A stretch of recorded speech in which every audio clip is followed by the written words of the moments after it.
नमस्ते दोस्तों, क्या आप जानते हैं कि एक ऐसा नेता जिसे लोग कभी अनुभवहीन कहते थे, कैसे देश की सबसे बड़ी विपक्षी आवाज बन गया।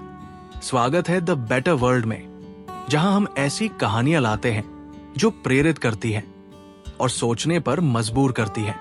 आज हम लेकर आए हैं राहुल गांधी की अनकही यात्रा, एक ऐसी कहानी जो दुख, हिम्मत और देश के लिए जुनून से भरी है। उनके बचपन के दुखों से लेकर भारत जोड़ो यात्रा तक। इस ऑडियो बुक में हम जानेंगे कि कैसे राहुल ने हर मुश्किल को अपनी ताकत बनाया। तो तैयार हो जाइए इस प्रेरणादायक सफर के लिए। अगर आपको हमारी कहानियां पसंद हैं, तो कृपया वीडियो को लाइक करें, चैनल को सब्सक्राइब करें और अपने दोस्तों के साथ शेयर करें। बेल आइकन दबाना न भूलें ताकि आपको हमारी हर नई ऑडियो बुक की खबर मिले। चलिए शुरू करते हैं राहुल गांधी की अनकही यात्रा। अध्याय 1, जन्म और परिवार का साया। 19 जून 1970, दिल्ली का होली फैमिली हॉस्पिटल। उस दिन एक बच्चे का जन्म हुआ जिसका नाम रखा गया राहुल गांधी। ये कोई साधारण बच्चा नहीं था। उनके पिता थे राजीव गांधी, जो बाद में भारत के 6ठे प्रधानमंत्री बने। उनकी मां थी सोनिया गांधी, जो इटली से भारत आई और भारतीय राष्ट्रीय कांग्रेस की अध्यक्ष बनी। राहुल की दादी इंदिरा गांधी भारत की पहली महिला प्रधानमंत्री थी, जिन्हें दुनिया लौह महिला के नाम से जानती है। और उनके परदादा जवाहरलाल नेहरू वे शख्स थे जिन्होंने आजादी की लड़ाई लड़ी और आजाद भारत के पहले प्रधानमंत्री बने। सोचिए, ऐसा परिवार जहां हर कोई देश की सेवा में लगा हो। राहुल का परिवार भारत के इतिहास का एक बड़ा हिस्सा है। उनके पिता की ओर से उनके दादा फिरोज गांधी एक पारसी परिवार से थे। फिरोज जी स्वतंत्रता सेनानी थे और संसद में अपनी मजबूत आवाज के लिए जाने जाते थे। यानी राहुल के खून में देशभक्ति और राजनीति बसी थी। लेकिन इसका मतलब ये नहीं कि उनकी जिंदगी आसान थी। इस बड़े परिवार का हिस्सा होना गर्व की बात थी, लेकिन ये एक बोझ भी था। हर कदम पर लोग उनकी तुलना उनके दादा दादी और माता पिता से करते थे। हर कोई उनसे कुछ बड़ा करने की उम्मीद करता था। राहुल का बचपन दिल्ली और देहरादून के बीच बीता। उनकी छोटी बहन प्रियंका गांधी वाड्रा उनके साथ बड़ी हुई। दोनों भाई बहन में गहरी दोस्ती थी। आपने भाई बहनों की नोकझोंक तो देखी होगी ना। राहुल और प्रियंका भी ऐसे ही थे। कभी हंसी मजाक, कभी छोटी मोटी लड़ाई। लेकिन उनका बचपन सामान्य बच्चों जैसा नहीं था। उनके घर में हमेशा सिक्योरिटी गार्ड्स रहते थे। बाहर जाना, दोस्तों के साथ खेलना, बिना डर के सड़क पर घूमना, ये सब उनके लिए सपना था। उनकी मां सोनिया गांधी उनके लिए सबसे बड़ा सहारा थी। सोनिया जी ने बच्चों को प्यार और हिम्मत दी। वे चाहती थी कि राहुल और प्रियंका सामान्य जिंदगी जिए, लेकिन ये आसान नहीं था। राहुल के घर में हमेशा राजनीति की बातें होती थी। दादी इंदिरा जी की मीटिंग्स, पिता राजीव जी की व्यस्तता। राहुल ने छोटी उम्र से ही देखा कि देश की सेवा क्या होती है। लेकिन इसके साथ एक डर भी था। उनके परिवार पर हमेशा खतरा मंडराता था। इंदिरा जी पर पहले भी हमले हो चुके थे। राहुल को छोटी उम्र में ही समझ आ गया था कि उनका परिवार आम नहीं है। 1984 में जब राहुल सिर्फ 14 साल के थे, उनकी दादी इंदिरा गांधी की हत्या हो गई। ये उनके लिए एक बड़ा सदमा था। कल्पना कीजिए, एक बच्चा जो अपनी दादी से प्यार करता है, अचानक उन्हें खो देता है। इंदिरा जी की हत्या ने पूरे देश को हिलाया, लेकिन राहुल और प्रियंका के लिए यह व्यक्तिगत दुख था। इस हादसे ने राहुल की दुनिया बदल दी। स्कूल जाना मुश्किल हो गया।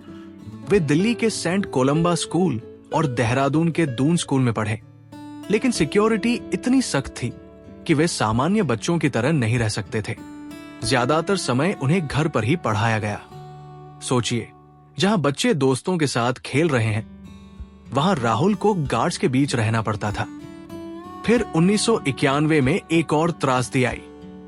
राहुल तब 21 साल के थे।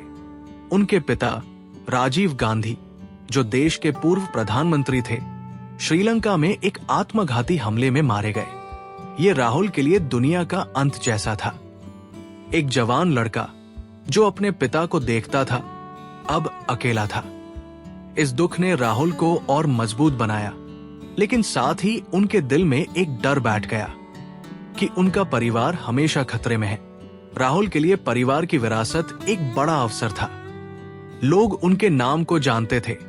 अगर वे कुछ कहते तो देश सुनता था, लेकिन इसके साथ चुनौतियां भी थी। लोग उनसे तुलना करते थे। क्या राहुल अपनी दादी जितने मजबूत होंगे? क्या वे अपने पिता की तरह देश को नई दिशा देंगे? ये सवाल हमेशा उनके साथ थे। राहुल की जिंदगी में ये पहली बड़ी चुनौती थी, अपनी पहचान बनाना। वे चाहते थे कि लोग उन्हें उनके काम से जाने, न कि सिर्फ उनके परिवार से। राहुल का व्यक्तित्व उनके परिवार से बहुत प्रभावित था। उनकी मां सोनिया जी ने उन्हें सादगी सिखाई। सोनिया जी, जो इटली से थी, भारत को अपना घर बनाया। उन्होंने राहुल और प्रियंका को भारतीय संस्कृति, मूल्यों और सामाजिक मुद्दों से जोड़ा। सोनिया जी ने बच्चों को बताया कि भारत में गरीबी, असमानता और अन्याय से लड़ना जरूरी है। राहुल ने ये बात बचपन से ही सीखी। उनके पिता राजीव जी का प्रभाव भी बड़ा था। राजीव जी आधुनिक सोच वाले थे। वे चाहते थे कि भारत तकनीक और विज्ञान में आगे बढ़े। राहुल ने अपने पिता से ये सीखा कि बदलाव लाने के लिए नए विचार जरूरी है। इंदिरा जी का प्रभाव भी राहुल पर गहरा था। उनकी हिम्मत, देश के लिए बड़े फैसले लेने की ताकत, ये सब राहुल ने देखा। जवाहरलाल नेहरू की किताबें जैसे डिस्कवरी ऑफ इंडिया राहुल ने पढ़ी। इनसे उन्हें भारत की संस्कृति, इतिहास और विविधता की समझ मिली। लेकिन सबसे बड़ा सबक था, देश से बड़ा कुछ नहीं। चाहे कितना भी दुख हो, कितना भी खतरा हो, देश की सेवा पहले आती है। ये विचार राहुल के मन में गहरे बसा। राहुल का बचपन सिर्फ घर तक सीमित नहीं था। वे अपने दादा दादी और माता पिता के साथ कई जगह गए। इंदिरा जी के साथ वे विदेशी दौरों पर गए, जहां उन्होंने दुनिया के बड़े नेताओं को देखा। राजीव जी के साथ वे भारत के गांवों में गए, जहां उन्होंने गरीबी और मेहनत को करीब से समझा। एक बार राजीव जी ने राहुल को एक गांव में ले जाकर दिखाया कि कैसे लोग मेहनत से खेतों में काम करते हैं। राहुल ने देखा कि उनके पिता किसानों से कितने प्यार से बात करते थे। ये उनके लिए एक सबक था कि नेतृत्व का मतलब है लोगों के दुख दर्द को समझना। लेकिन बच्चे तो बच्चे होते हैं। राहुल को भी अपने दोस्तों के साथ मस्ती करना पसंद था। दून स्कूल में जब सिक्योरिटी थोड़ी कम होती थी, वे अपने दोस्तों के साथ क्रिकेट खेलते थे। एक बार उन्होंने अपने दोस्त ज्योतिरादित्य सिंधिया के साथ स्कूल में शरारत की और टीचर ने दोनों को डांट दिया। ये छोटी छोटी बातें राहुल को सामान्य बनाती थी, लेकिन सिक्योरिटी का डर हमेशा उनके साथ था। 1984 में इंदिरा जी की हत्या के बाद उनके परिवार को और ज्यादा खतरा हो गया। हर समय सिक्योरिटी गार्ड्स, हर कदम पर सावधानी। राहुल को हमेशा सिखाया गया कि वे कम प्रोफाइल रखें, यानी ज्यादा लोगों के सामने ना आए। एक बच्चे के लिए यह कितना मुश्किल होगा जब उसे हर समय डर के साए में जीना पड़े। इस डर ने राहुल को मजबूत बनाया। उन्होंने सीखा कि जिंदगी में मुश्किलें आएंगी, लेकिन हिम्मत से उनका सामना करना होगा। उनके परिवार ने उन्हें प्यार, हिम्मत और देशभक्ति दी। राहुल ने बचपन में ही देख लिया कि राजनीति सिर्फ सत्ता का खेल नहीं है, ये त्याग, मेहनत और देश की सेवा है। ये थी उनकी जिंदगी की शुरुआत। एक बच्चा जो एक बड़े परिवार का हिस्सा था, लेकिन जिसे अपनी राह खुद बनानी थी। अगले अध्याय में हम देखेंगे कि कैसे राहुल ने इन शुरुआती चुनौतियों का सामना किया और कैसे दुख ने उनके जीवन को नई दिशा दी। बने रहिए, क्योंकि राहुल गांधी की ये अनकही यात्रा अभी शुरू हुई है। अध्याय 2, बचपन की त्रासदी। पिछले अध्याय में हमने देखा कि राहुल का जन्म एक ऐसे परिवार में हुआ जो भारत की राजनीति और इतिहास का एक बड़ा हिस्सा था। नेहरू गांधी परिवार की विरासत उनके साथ थी, लेकिन ये विरासत सिर्फ गर्व की बात नहीं थी, बल्कि एक बोझ भी थी। आज हम बात करेंगे राहुल के बचपन की उन त्रासदियों की, जिन्होंने उनकी जिंदगी को हमेशा के लिए बदल दिया। ये कहानी है दुख की, डर की, लेकिन साथ ही हिम्मत और परिवार के प्यार की। तो चलिए इस भावुक यात्रा को शुरू करते हैं। राहुल गांधी का बचपन दिल्ली और देहरादून के बीच बीता। उनकी छोटी बहन प्रियंका गांधी वाड्रा उनके सबसे करीबी दोस्त थे। दोनों भाई बहन में गहरी दोस्ती थी। आपने देखा होगा भाई बहन कैसे एक दूसरे के साथ हंसी मजाक करते हैं, कभी छोटी मोटी लड़ाई करते हैं। राहुल और प्रियंका भी ऐसे ही थे। वे अपने घर में मां सोनिया गांधी और दादी इंदिरा गांधी के साथ समय बिताते थे। उनके पिता राजीव गांधी, जो उस समय राजनीति में सक्रिय थे, अक्सर व्यस्त रहते थे, लेकिन जब भी समय मिलता वे बच्चों के साथ खेलते, कहानियां सुनाते। राहुल को अपने पिता की बातें बहुत पसंद थी। राजीव जी उन्हें भारत के गांवों, किसानों और देश की प्रगति के बारे में बताते थे। लेकिन ये खुशहाल बचपन ज्यादा दिन नहीं रहा।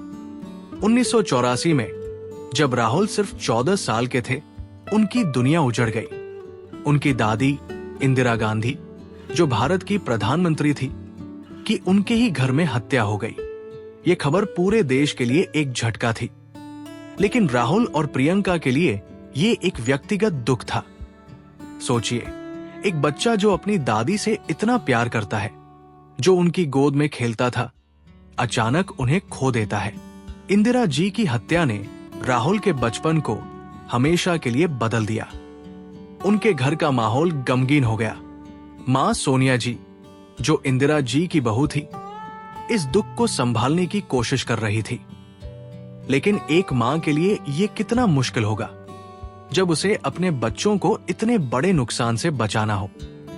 इस हादसे ने राहुल की जिंदगी में डर का एक नया साया ला दिया।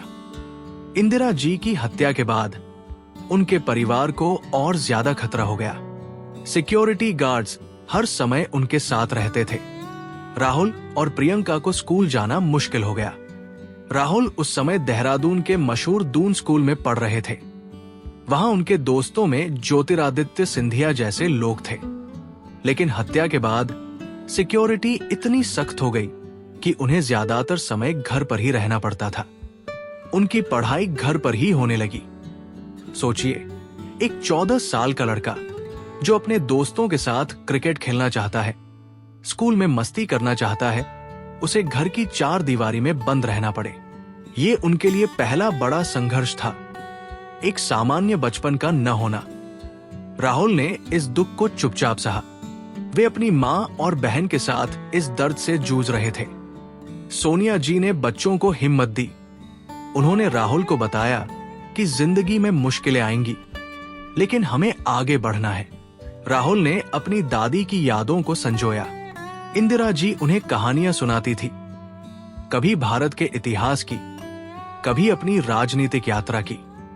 एक बार इंदिरा जी ने राहुल से कहा था, बेटा, देश की सेवा आसान नहीं है, लेकिन ये सबसे बड़ा सम्मान है। ये बात राहुल के दिल में बस गई। उन्होंने सीखा कि दुख कितना भी बड़ा हो, देश के लिए काम करना नहीं रुकना चाहिए। लेकिन दुख की ये कहानी यही खत्म नहीं हुई। 1991 में जब राहुल 21 साल के थे, एक और त्रासदी ने उनके जीवन को हिला दिया। उनके पिता राजीव गांधी, जो उस समय पूर्व प्रधानमंत्री और कांग्रेस के नेता थे, कि श्रीलंका में एक आत्मघाती हमले में हत्या हो गई। ये खबर राहुल के लिए दुनिया का अंत जैसी थी। राजीव जी राहुल के लिए सिर्फ पिता नहीं, बल्कि उनके आदर्श थे। वे एक आधुनिक सोच वाले नेता थे, जो भारत को तकनीक और प्रगति की राह पर ले जाना चाहते थे। राहुल अपने पिता के साथ बिताए पलों को याद करते थे। जब राजीव जी उन्हें गांवों में ले जाते थे, किसानों से मिलवाते थे और बताते थे कि भारत का असली दिल गांवों में बसता है। इस हादसे ने राहुल को अंदर तक तोड़ दिया। एक जवान लड़का जो अभी अपनी पढ़ाई पूरी कर रहा था, उसे अपने पिता को खोना पड़ा। सोनिया जी, प्रियंका और राहुल ने मिलकर इस दुख को सहा, लेकिन ये आसान नहीं था। राहुल को समझ नहीं आ रहा था कि उनकी जिंदगी अब कहां जाएगी। उनके परिवार पर खतरा और बढ़ गया, सिक्योरिटी और सख्त हो गई। राहुल को हर समय सावधान रहना पड़ता था। वे जहां भी जाते, सिक्योरिटी गार्ड्स उनके साथ होते। ये डर उनकी जिंदगी का हिस्सा बन गया।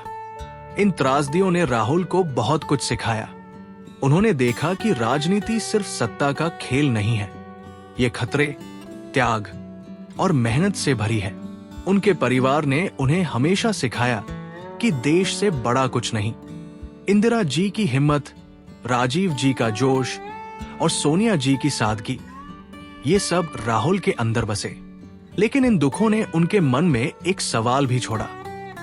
क्या वे इस विरासत को संभाल पाएंगे? क्या वे अपने परिवार की तरह देश की सेवा कर पाएंगे? ये सवाल उनके लिए एक बड़ी चुनौती था। राहुल का बचपन सामान्य नहीं था। जहां दूसरे बच्चे स्कूल में दोस्तों के साथ मस्ती करते थे, राहुल को सिक्योरिटी के साए में रहना पड़ता था। लेकिन इस मुश्किल वक्त में उनकी मां सोनिया जी उनका सबसे बड़ा सहारा थी। सोनिया जी ने बच्चों को प्यार और हिम्मत दी। उन्होंने राहुल को बताया कि दुख हमें कमजोर नहीं बल्कि मजबूत बनाता है। राहुल ने अपनी मां से सादगी और धैर्य सीखा। सोनिया जी चाहती थी कि राहुल और प्रियंका अपने परिवार की विरासत को समझें, लेकिन साथ ही अपनी पहचान भी बनाएं। इन त्रासदियों ने राहुल को जल्दी बड़ा कर दिया। वे कम उम्र में ही समझ गए कि जिंदगी आसान नहीं होगी, लेकिन उन्होंने हार नहीं मानी। उनकी दादी और पिता की यादों ने उन्हें हिम्मत दी। एक बार जब राहुल छोटे थे, इंदिरा जी ने उन्हें एक कहानी सुनाई थी।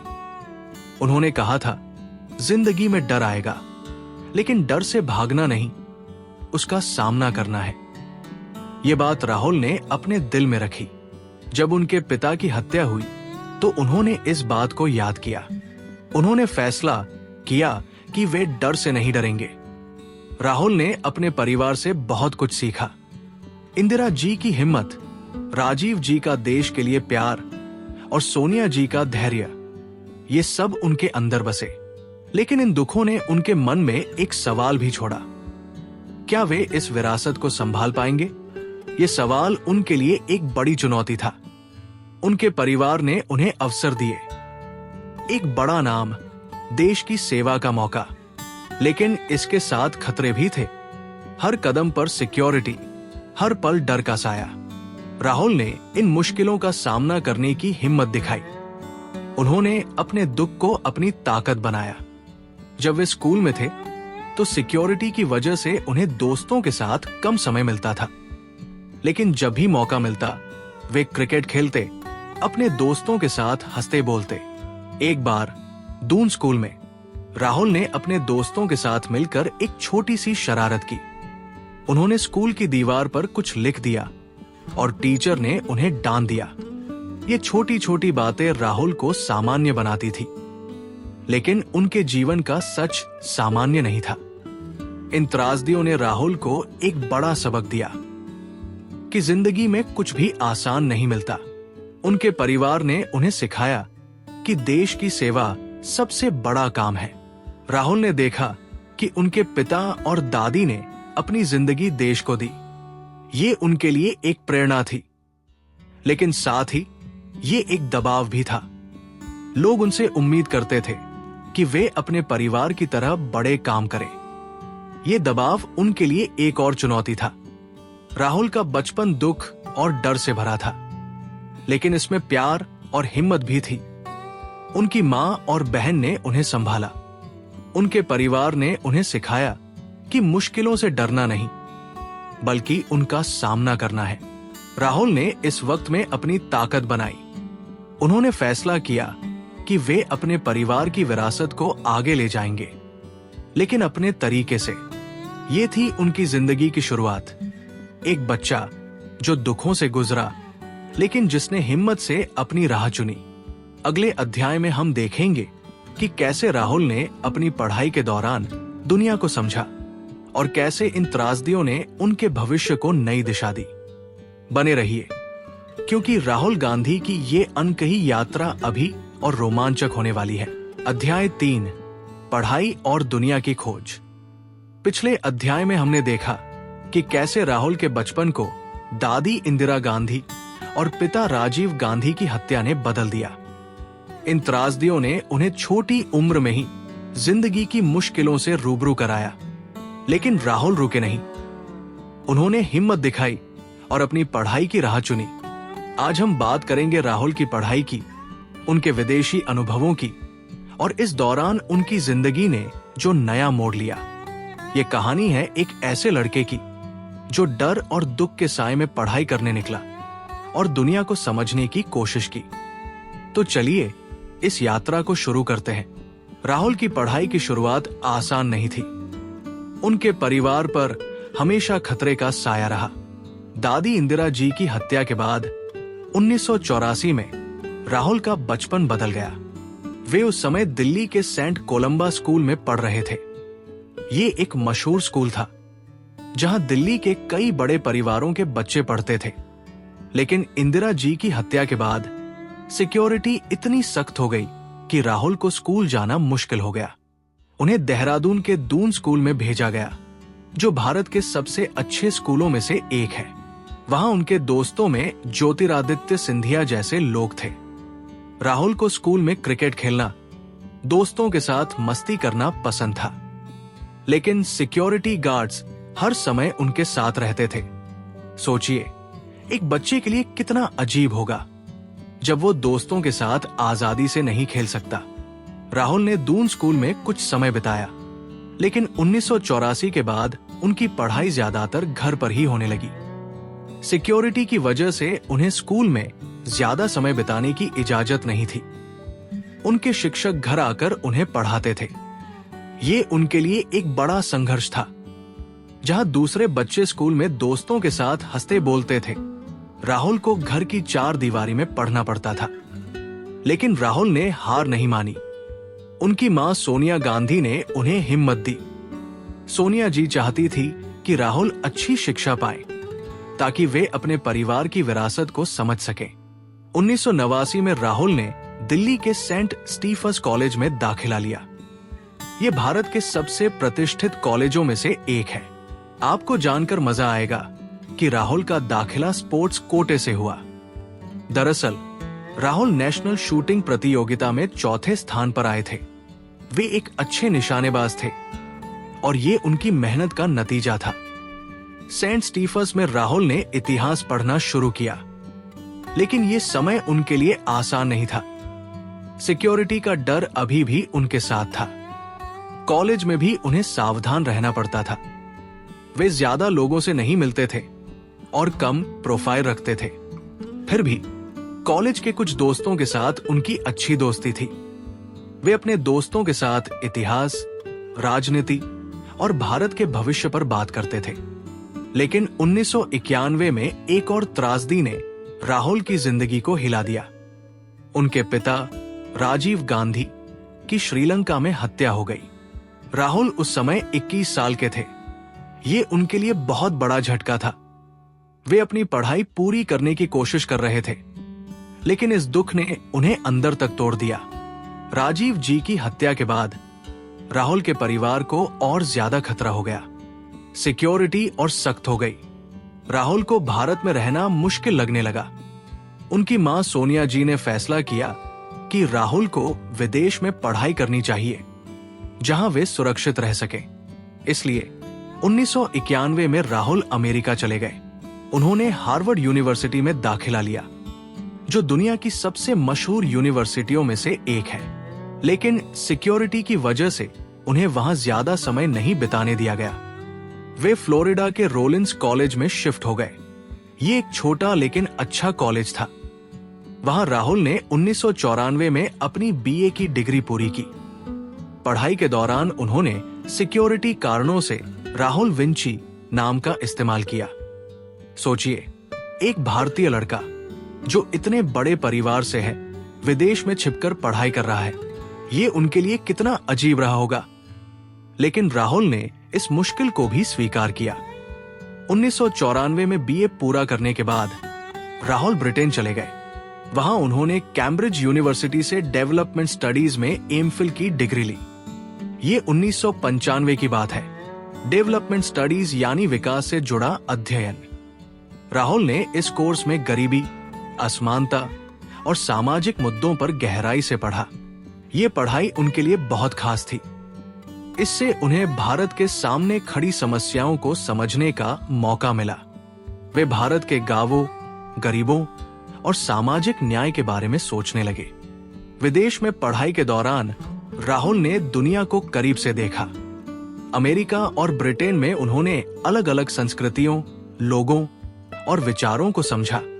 वे अपने दोस्तों के साथ भारत की बात करते थे। एक बार कैम्ब्रिज में उनके एक दोस्त ने पूछा, राहुल, तुम भारत वापस क्यों जाना चाहते हो? तुम्हारे लिए तो विदेश में जिंदगी आसान हो सकती है। राहुल ने जवाब दिया, मेरा देश मुझे बुलाता है, मैं वहां बदलाव लाना चाहता हूं। ये बात दिखाती है कि राहुल के मन में भारत के लिए प्यार और जिम्मेदारी थी। लेकिन विदेश में पढ़ाई करना भी आसान नहीं था। सिक्योरिटी का डर उनके साथ था। वे हमेशा कम प्रोफाइल रखते थे, ज्यादा लोगों से नहीं मिलते थे। उनके दोस्तों को भी नहीं पता था कि वे इतने बड़े परिवार से हैं। ये उनके लिए एक चुनौती थी। वे एक सामान्य छात्र की तरह जीना चाहते थे, लेकिन उनका परिवार और उनकी जिम्मेदारियां उन्हें सामान्य नहीं होने देती थी। फिर भी राहुल ने हार नहीं मानी। उन्होंने अपनी पढ़ाई पूरी की और भारत लौटने का फैसला किया।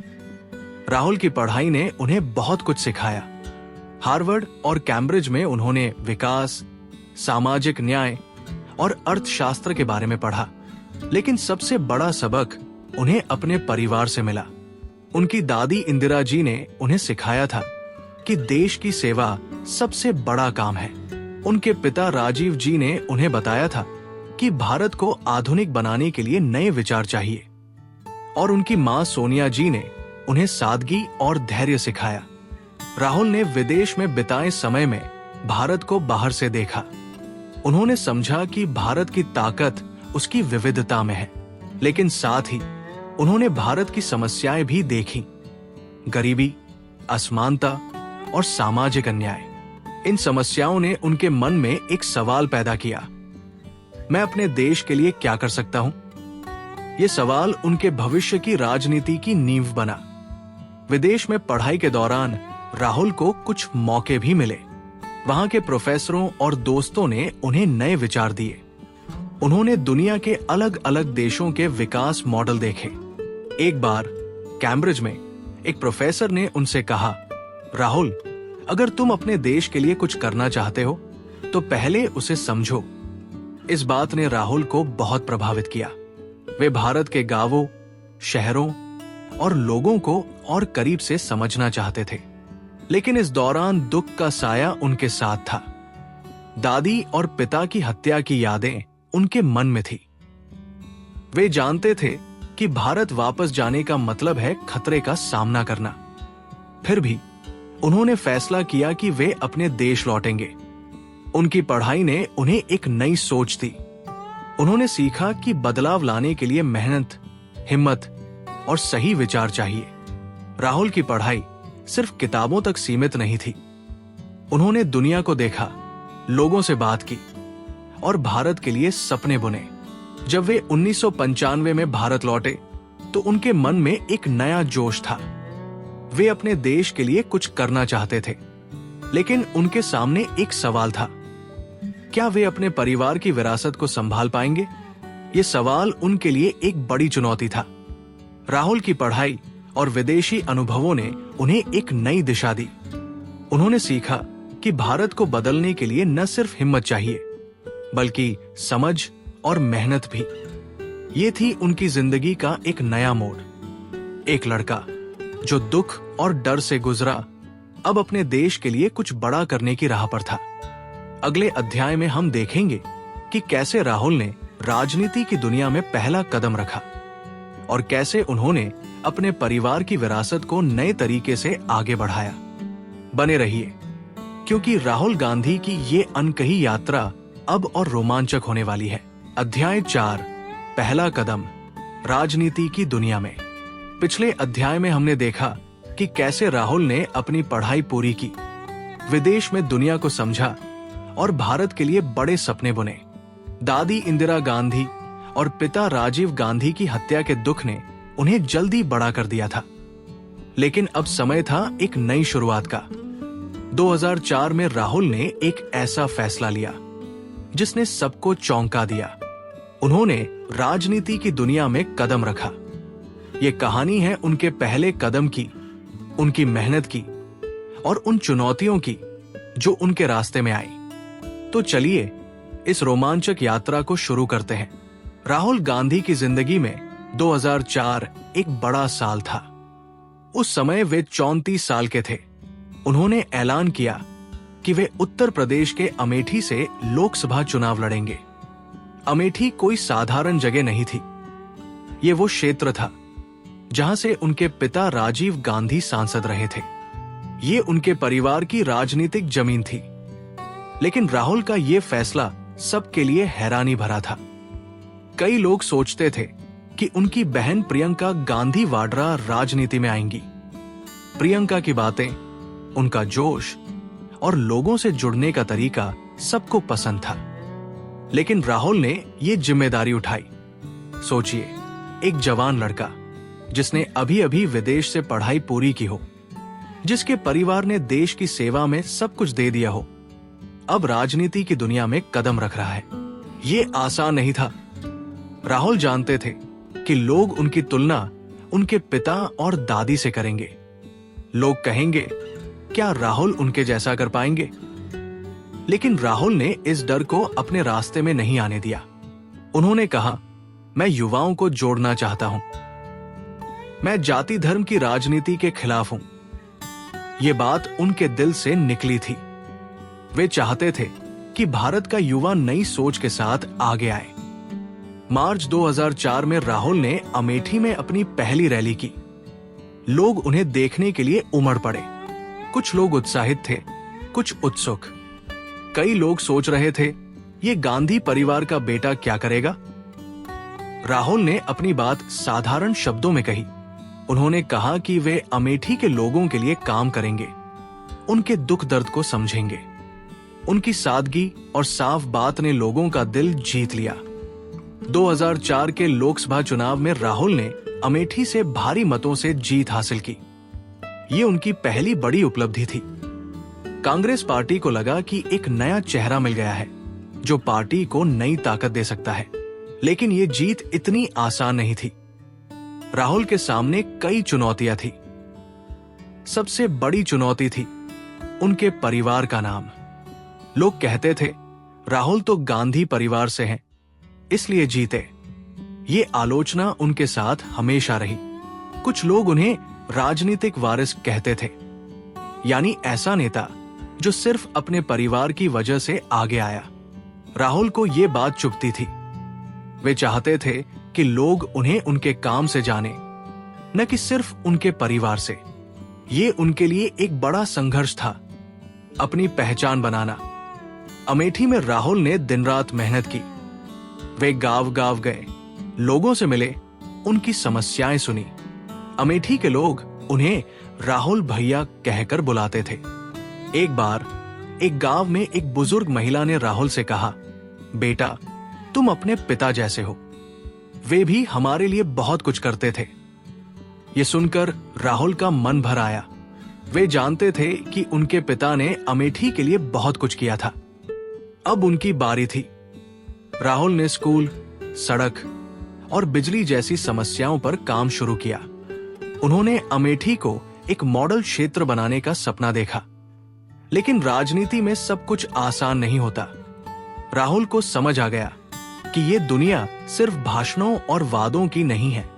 ये मेहनत, रणनीति और धैर्य का खेल है। 2004 में कांग्रेस ने अच्छा प्रदर्शन किया और राहुल की जीत ने पार्टी में नई जान फूंकी। लेकिन कुछ लोग अभी भी संदेह करते थे। वे कहते थे, राहुल में अनुभव की कमी है। ये आलोचना राहुल के लिए एक और चुनौती थी। वे जानते थे कि उन्हें खुद को साबित करना होगा। राहुल ने फैसला किया कि वे युवाओं पर ध्यान देंगे। उन्होंने देखा कि भारत की ज्यादातर आबादी युवा है और इन युवाओं को राजनीति में लाना जरूरी है। 2004 में सांसद बनने के बाद राहुल ने कांग्रेस पार्टी में युवाओं को जोड़ने का काम शुरू किया। वे चाहते थे कि नई पीढ़ी पुरानी जाति धर्म की राजनीति को छोड़कर विकास और एकता की बात करे। ये उनकी सोच का एक नया पहलू था। उन्होंने पार्टी के बड़े नेताओं से कहा, हमें बदलना होगा, हमें युवाओं को मौका देना होगा। ये बात सबको पसंद आई, लेकिन इसे लागू करना आसान नहीं था। राहुल ने अपने शुरुआती सालों में बहुत कुछ सीखा। वे संसद में गए, जहां उन्होंने बड़े बड़े नेताओं को देखा। वे चुपचाप सुनते थे, समझते थे। एक बार संसद में एक बहस के दौरान राहुल ने शिक्षा और रोजगार पर बात की। उनकी बात साधारण थी, लेकिन दिल से निकली थी। कुछ सांसदों ने उनकी तारीफ की, लेकिन कुछ ने कहा, राहुल को अभी बहुत कुछ सीखना है। राहुल ने इन आलोचनाओं को सुना, लेकिन रुके नहीं। वे जानते थे कि राजनीति में समय लगता है। अमेठी में राहुल ने लोगों से गहरे रिश्ते बनाए। वे अक्सर गांवों में रुकते, लोगों के घर खाना खाते। एक बार एक किसान ने राहुल से कहा, बेटा, हमारे लिए बिजली और पानी का इंतजाम कर दो। राहुल ने उस किसान का हाथ पकड़ा और कहा, मैं कोशिश करूंगा। ये छोटी छोटी बातें राहुल को लोगों के करीब लाई। लेकिन कुछ लोग अभी भी कहते थे, राहुल दिल्ली के हैं, वे गांव वालों की बात कैसे समझेंगे। ये आलोचना उनके लिए एक और चुनौती थी। राहुल के लिए राजनीति में प्रवेश एक बड़ा अवसर था। उनके परिवार का नाम उनके साथ था। लोग उन्हें जानते थे। अगर वे कुछ कहते तो देश सुनता था। लेकिन ये नाम उनके लिए एक बोझ भी था। हर कदम पर लोग उनकी तुलना इंदिरा जी और राजीव जी से करते थे। लोग कहते थे, क्या राहुल उनके जैसा कर पाएंगे। ये दबाव राहुल के लिए आसान नहीं था, लेकिन उन्होंने इसे अपनी ताकत बनाया। वे कहते थे, मैं अपने परिवार की विरासत को गर्व से लेता हूं, लेकिन मैं अपने काम से अपनी पहचान बनाऊंगा। राहुल ने अपने शुरुआती सालों में कई गलतियां भी की। कभी कभी उनके बयान ऐसे होते थे जिन्हें लोग समझ नहीं पाते थे। एक बार एक रैली में उन्होंने कुछ ऐसा कहा जिसे विपक्ष ने गलत तरीके से पेश किया। ये उनके लिए एक सबक था। उन्होंने सीखा कि राजनीति में हर शब्द का मतलब होता है। लेकिन राहुल ने इन गलतियों से सीखा। वे रुकते नहीं थे, बल्कि आगे बढ़ते थे। 2004 से 2009 तक राहुल ने अमेठी में और में मेहनत की। उन्होंने देखा कि भारत बदल रहा है। युवा नई सोच चाहते थे। राहुल ने फैसला किया कि वे इस बदलाव का हिस्सा बनेंगे। उन्होंने युवा कांग्रेस को मजबूत करने की ठानी। ये उनका पहला बड़ा मिशन था। वे चाहते थे कि कांग्रेस में नए चेहरे आए, नई सोच आए। ये काम आसान नहीं था। पार्टी में कई पुराने नेता थे जो बदलाव से डरते थे, लेकिन राहुल ने हिम्मत नहीं हारी। उन्होंने कहा, अगर हमें भारत को बदलना है तो पहले हमें खुद को बदलना होगा। राहुल की ये शुरुआत उनकी जिंदगी का एक नया अध्याय थी। उन्होंने राजनीति में पहला कदम रखा था, लेकिन ये सिर्फ शुरुआत थी। उनके सामने लंबा रास्ता था। लोग उनसे बहुत उम्मीदें रखते थे, लेकिन साथ ही उनकी आलोचना भी करते थे। राहुल जानते थे कि यह रास्ता आसान नहीं होगा, लेकिन उनकी मां सोनिया जी ने उन्हें सिखाया था कि मेहनत और सच्चाई से हर मुश्किल को पार किया जा सकता है। ये थी राहुल गांधी की राजनीति में पहली कहानी। एक जवान नेता जो अपने परिवार की विरासत को लेकर चला, लेकिन जिसने अपनी राह खुद बनानी शुरू की। अगले अध्याय में हम देखेंगे कि कैसे राहुल ने युवाओं को जोड़ा और कैसे उन्होंने कांग्रेस को नई ताकत दी। बने रहिए, क्योंकि राहुल गांधी की ये अनकही यात्रा अब और रोमांचक होने वाली है। अध्याय 5, युवाओं का नेता। पिछले अध्याय में हमने देखा कि कैसे राहुल ने 2004 में अमेठी से लोकसभा चुनाव जीतकर राजनीति में कदम रखा।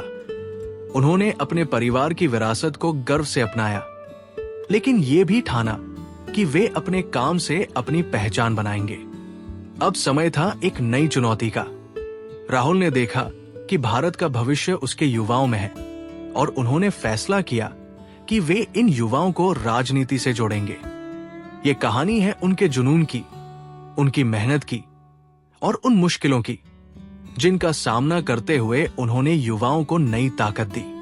तो चलिए इस प्रेरणादायक यात्रा को शुरू करते हैं। 2004 में अमेठी से सांसद बनने के बाद राहुल गांधी ने भारत को करीब से देखा। वे समझ गए कि देश बदल रहा है। भारत की आबादी में ज्यादातर लोग युवा थे। ये युवा नौकरी, शिक्षा और बेहतर जिंदगी चाहते थे, लेकिन राजनीति में अभी भी पुरानी बातें चल रही थी। जाति, धर्म और सत्ता का खेल।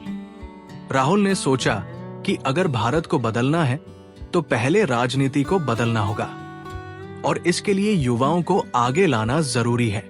ये विचार उनके मन में गहरे बसा। वे चाहते थे कि कांग्रेस पार्टी में नई सोच आए, नई पीढ़ी आए जो देश को नई दिशा दे सके। 2007 में राहुल को एक बड़ा मौका मिला। उन्हें इंडियन यूथ कांग्रेस और national students union of India (NSUI) का चेयरमैन बनाया गया। ये दोनों संगठन कांग्रेस के युवा और छात्र विंग थे, लेकिन उस समय इनकी हालत ठीक नहीं थी। यूथ कांग्रेस में सिर्फ 2 लाख सदस्य थे और NSUI में भी नई जान की जरूरत थी। राहुल ने देखा कि इन संगठनों में पुराने तरीके चल रहे थे। नेताओं को चुनने में पारदर्शिता की कमी थी। ज्यादातर पद बड़े नेताओं के करीबी लोग ले लेते थे। राहुल ने फैसला किया कि वे इन संगठनों को नया रूप देंगे। ये काम आसान नहीं था। कांग्रेस में कई पुराने नेता थे जो बदलाव से खुश नहीं थे। वे कहते थे, पुराना तरीका ही ठीक है, नया करने की क्या जरूरत। लेकिन राहुल ने हार नहीं मानी। उन्होंने कहा, अगर हमें भारत को आगे ले जाना है तो हमें खुद को बदलना होगा। उनकी ये सोच नई थी। वे चाहते थे कि यूथ कांग्रेस और NSUI में हर उस युवा को मौका मिले जो मेहनत और लगन से काम करना चाहता हो, भले ही उसका कोई बड़ा नाम न हो। राहुल ने एक नया विचार लाया। यूथ कांग्रेस और NSUI में लोकतांत्रिक चुनाव, यानी नेताओं को चुनने का फैसला बड़े नेताओं के हाथ में नहीं बल्कि युवाओं के हाथ में होगा। ये एक बड़ा बदलाव था। सोचिए, एक ऐसा संगठन जहां कोई भी मेहनती और जुनूनी युवा नेता बन सकता हो, बिना किसी बड़े नाम या रसूख के। राहुल ने देश भर में यात्राएं शुरू की। वे कॉलेजों, छोटे शहरों और गांवों में गए। वहां उन्होंने युवाओं से मुलाकात की, उनकी बात सुनी और उन्हें राजनीति में आने के लिए प्रेरित किया। एक बार उत्तर प्रदेश के एक छोटे से कस्बे में राहुल एक कॉलेज में गए। वहां कुछ छात्रों ने उनसे कहा, हम राजनीति में आना चाहते हैं, लेकिन हमारे पास न पैसा है न कोई बड़ा नाम। राहुल ने उनकी बात ध्यान से सुनी। उन्होंने कहा, राजनीति पैसों या नाम की मोहताज नहीं है। अगर आपके पास जुनून है तो आप कुछ भी कर सकते हैं। यूथ कांग्रेस में आइए, हम आपको मौका देंगे। ये बात उन छात्रों के दिल को छू गई। उनमें से कई यूथ कांग्रेस में शामिल हुए और बाद में स्थानीय स्तर पर नेता बने। राहुल का यही जादू था। वे युवाओं को ये एहसास दिलाते थे कि उनकी आवाज मायने रखती है। राहुल की मेहनत रंग लाई। 2010 तक यूथ कांग्रेस की सदस्यता 2 लाख से बढ़कर 25 लाख हो गई। ये कोई छोटी बात नहीं थी। 25 लाख युवा एक साथ आए। ये राहुल की सबसे बड़ी उपलब्धि थी। उनके लोकतांत्रिक चुनाव का विचार काम कर गया। छोटे शहरों और गांवों के युवा नेता चुने जाने लगे। NSUI भी और सक्रिय हो गई। कॉलेजों में रैलियां, सेमिनार और कैंपेन होने लगे। राहुल के इस काम ने कांग्रेस को नई ऊर्जा दी। पार्टी में नए चेहरे आए, नई सोच आई। लेकिन इस रास्ते में मुश्किलें भी थी। कई बड़े नेता राहुल के तरीके से खुश नहीं थे। उन्हें लगता था कि नए चेहरों के आने से उनकी ताकत कम हो जाएगी। कुछ नेताओं ने कहा, राहुल को अभी अनुभव की कमी है। कुछ ने उन्हें वंशवादी कहा, यानी ऐसा नेता जो सिर्फ अपने परिवार की वजह से आगे आया। ये आलोचनाएं राहुल को चुभती थी, लेकिन वे रुके नहीं। वे युवाओं से मिलते रहे, उनकी समस्याएं सुनते रहे और उन्हें प्रेरित करते रहे। राहुल का युवाओं पर ध्यान 2009 के लोकसभा चुनाव में भी दिखा। उस समय कांग्रेस के नेतृत्व वाली यूपीए ने 206 सीटें जीती। इसमें राहुल की मेहनत का बड़ा हाथ था। उन्होंने देश भर में रैलियां की, युवाओं से शिक्षा, नौकरी और विकास की बात की। युवा वोटर उनके साथ जुड़े। उन्हें राहुल में एक ऐसा नेता दिखा जो उनकी बात समझता था। खासकर उत्तर प्रदेश में, जहां कांग्रेस सालों से कमजोर थी, पार्टी ने 21 सीटें जीती। ये एक बड़ी उपलब्धि थी। राहुल की रैलियों में भारी भीड़ उमड़ती थी। लोग इस युवा गांधी को देखना चाहते थे जो बदलाव की बात करता था। 2009 की एक रैली में एक खास पल आया। बिहार के एक गांव में राहुल बोल रहे थे। एक युवा लड़की ने उनसे सवाल किया, सर, हमें नौकरी कब मिलेगी? राहुल ने रुककर उसकी बात सुनी। उन्होंने कहा, मैं आज तुम्हें नौकरी का वादा नहीं कर सकता, लेकिन मैं वादा करता हूं कि मैं इसके लिए काम करूंगा। ये जवाब सुनकर भीड़ ने तालियां बजाई। राहुल की ये ईमानदारी उन्हें दूसरों से अलग बनाती थी। वे बड़े बड़े वादे नहीं करते थे, वे दिल से बात करते थे और लोग इसे समझते थे। राहुल का काम सिर्फ यूथ कांग्रेस की सदस्यता बढ़ाने तक सीमित नहीं था। वे चाहते थे कि राजनीति का तरीका बदले। उन्होंने यूथ कांग्रेस के लिए ट्रेनिंग प्रोग्राम शुरू किए। इनमें युवा नेताओं को सिखाया जाता था कि रैली कैसे करनी है, लोगों से कैसे बात करनी है और स्थानीय समस्याओं को कैसे हल करना है। ये भारतीय राजनीति में नया था। ज्यादातर पार्टियां अपने कार्यकर्ताओं को ट्रेनिंग नहीं देती थी, लेकिन राहुल चाहते थे कि उनके नेता तैयार हों। हालांकि सब कुछ आसान नहीं था। राहुल के कुछ विचारों को लागू करना मुश्किल हो गया। कुछ राज्यों में यूथ कांग्रेस के चुनावों में झगड़े हुए। कुछ लोग कहने लगे कि राहुल के प्रयोग असफल हो रहे हैं। कुछ ने कहा कि वे बहुत जल्दी बदलाव चाहते हैं, लेकिन राहुल ने इन आलोचनाओं को सीख का हिस्सा माना। उन्होंने कहा, बदलाव आसान नहीं होता, लेकिन ये जरूरी है। उन्होंने अपनी गलतियों से सीखा और आगे बढ़े। राहुल का युवाओं पर ध्यान उनके लिए एक बड़ा अवसर था। भारत का युवा उनकी बात सुनता था। वे चाहते थे कि राहुल उनकी समस्याओं को समझे। राहुल ने कॉलेजों में जाकर छात्रों से बात की। दिल्ली यूनिवर्सिटी, जवाहरलाल नेहरू यूनिवर्सिटी जैसे जगहों पर वे गए। वहां उन्होंने नौकरी, शिक्षा और सामाजिक न्याय की बात की। ये उनके लिए नया अनुभव था। उन्होंने देखा कि युवा जाति और धर्म की राजनीति से ऊब चुके थे। वे बदलाव चाहते थे, लेकिन आलोचनाएं भी कम नहीं थी। कुछ लोग कहते थे कि राहुल बहुत आदर्शवादी है। कुछ ने उन्हें एलिट कहा, यानी ऐसा नेता जो आम लोगों की बात नहीं समझता। कुछ ने उनकी शिव भक्ति को राजनीतिक नाटक कहा। ये बातें राहुल को परेशान करती थी, लेकिन उनकी मां सोनिया जी ने उन्हें सिखाया, लोग क्या कहते हैं इस पर ध्यान मत दो, अपने काम पर ध्यान दो।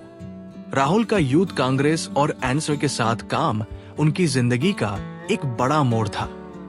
इसने दिखाया कि वे सिर्फ गांधी परिवार के वारिस नहीं हैं।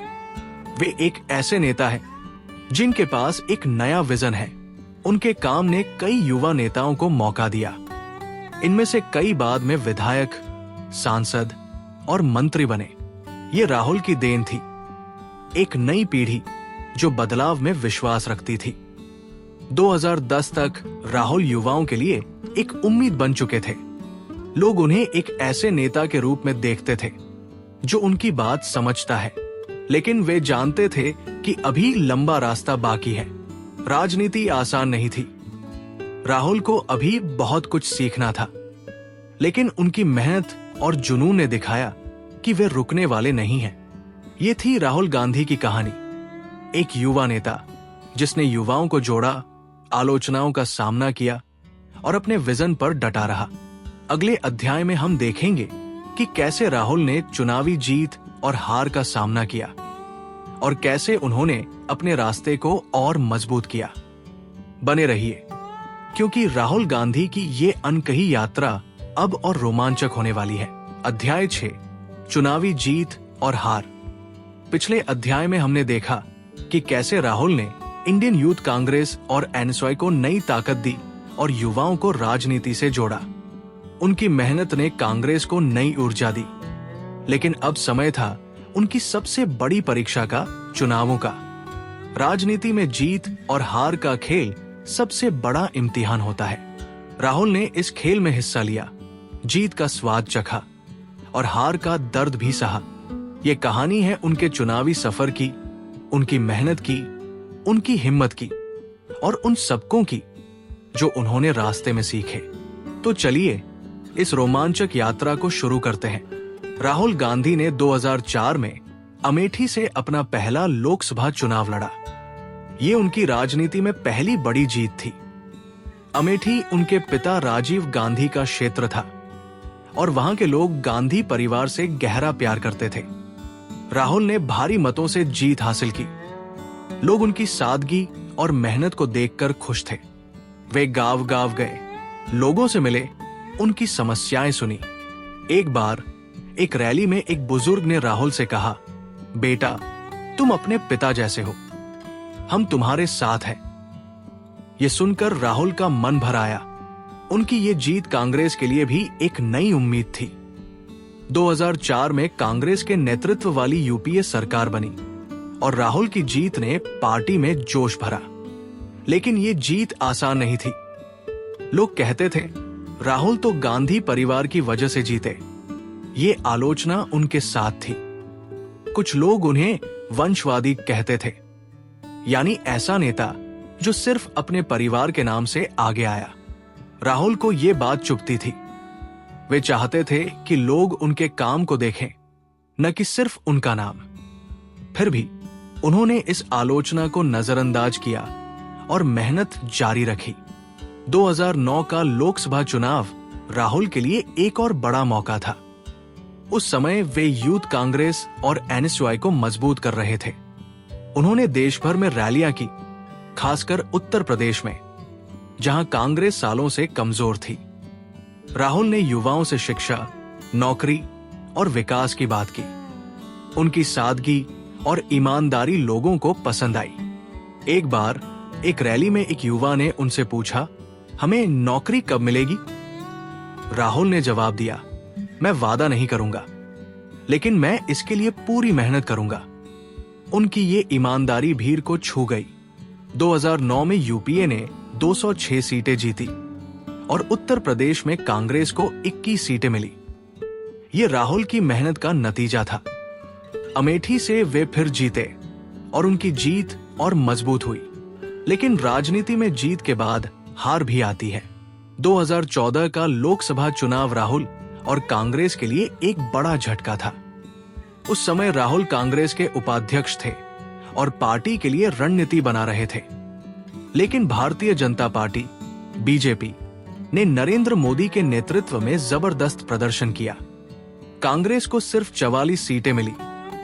ये पार्टी का सबसे खराब प्रदर्शन था।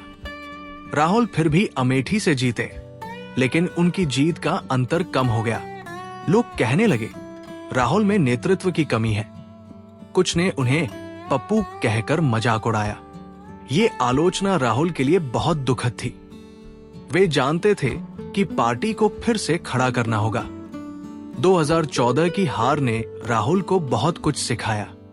उन्होंने देखा कि बीजेपी ने सोशल मीडिया और नई रणनीतियों का इस्तेमाल किया, जबकि कांग्रेस पुराने तरीकों में अटकी थी। राहुल ने फैसला किया कि वे पार्टी को बदलेंगे। उन्होंने नए नेताओं को मौका दिया, नई रणनीतियां बनाई। लेकिन ये काम आसान नहीं था। कांग्रेस में कई लोग बदलाव नहीं चाहते थे। कुछ कार्यकर्ताओं ने कहा, राहुल को और अनुभव चाहिए। लेकिन राहुल ने हिम्मत नहीं हारी। वे जानते थे कि हार से सीखकर ही जीत मिलती है। 2019 का लोकसभा चुनाव राहुल के लिए और मुश्किल था। उस समय वे कांग्रेस के अध्यक्ष थे। उन्होंने पूरे देश में जोरदार प्रचार किया। उन्होंने मनरेगा, किसानों की कर्ज माफी और सामाजिक न्याय की बात की। एक नया नारा दिया, न्याय योजना, जिसमें हर गरीब परिवार को हर महीने 6,000 रुपए देने का वादा था। राहुल ने वायनाड, केरल से भी चुनाव लड़ा और वहां से जीते, लेकिन अमेठी में वे हार गए। ये उनके लिए एक बड़ा झटका था।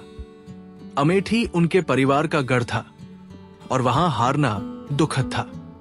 कांग्रेस को 2019 में 52 सीटें मिली। फिर से एक खराब प्रदर्शन। 2019 की हार के बाद राहुल ने कांग्रेस अध्यक्ष पद छोड़ दिया। उन्होंने कहा, मैं हार की जिम्मेदारी लेता हूं। यह फैसला दिखाता था कि वे कितने ईमानदार थे, लेकिन आलोचकों ने उनकी खूब आलोचना की। कुछ ने कहा, राहुल नेतृत्व नहीं कर सकते। कुछ ने फिर पप्पू जैसे ताने मारे। ये बातें राहुल को चुभी, लेकिन उन्होंने हार नहीं मानी। उनकी मां सोनिया जी ने उन्हें हिम्मत दी। उन्होंने कहा, हार से डरने की जरूरत नहीं, मेहनत करो, सच्चाई के साथ चलो। राहुल ने इन हारों से बहुत कुछ सीखा। उन्होंने देखा कि बीजेपी की रणनीति, सोशल मीडिया और प्रचार बहुत मजबूत था। उन्होंने फैसला किया कि वे भी नई रणनीतियां बनाएंगे। 2019 के बाद राहुल ने देश भर में यात्राएं शुरू की। वे लोगों से मिले, उनकी समस्याएं सुनी। एक बार एक किसान ने उनसे कहा, हमारी फसल का सही दाम नहीं मिलता। राहुल ने उनकी बात सुनी और कहा, मैं आपकी बात संसद में उठाऊंगा। ये उनकी खासियत थी। वे आम लोगों की बात सुनते थे। 2024 का लोकसभा चुनाव राहुल के लिए एक नया मोड़ लाया। इस बार उन्होंने अमेठी के साथ साथ रायबरेली से भी चुनाव लड़ा। रायबरेली उनकी मां सोनिया जी का क्षेत्र था। राहुल ने रायबरेली से भारी मतों से जीत हासिल की। वायनाड से भी वे फिर जीते। कांग्रेस ने इस बार 99 सीटें जीती, 2019 से दोगुना। ये राहुल की मेहनत का नतीजा था। उन्होंने देश भर में रैलियां की, सामाजिक न्याय और जाति जनगणना की बात की। उनकी मेहनत रंग लाई। 2024 में राहुल विपक्ष के नेता बने। ये उनके लिए एक बड़ी उपलब्धि थी। लेकिन 2024 की जीत के बावजूद राहुल को आलोचनाएं झेलनी पड़ी। कुछ लोग कहते थे, राहुल सिर्फ गांधी परिवार की वजह से आगे हैं। कुछ ने उनकी रणनीतियों पर सवाल उठाए, लेकिन राहुल ने इन आलोचनाओं को अपनी ताकत बनाया। उन्होंने कहा, मैं सच्चाई और देश के लिए लड़ता हूं। उनकी ये हिम्मत लोगों को पसंद आई। राहुल का चुनावी सफर जीत और हार का मिश्रण था। 2004 और 2009 में उन्होंने जीत का स्वाद चखा। 2014 और 2019 में हार का दर्द सहा, लेकिन 2024 में उन्होंने फिर से अपनी ताकत दिखाई। इन चुनावों ने उन्हें बहुत कुछ सिखाया। उन्होंने सीखा कि राजनीति में धैर्य चाहिए। उन्होंने सीखा कि हार से डरने की जरूरत नहीं।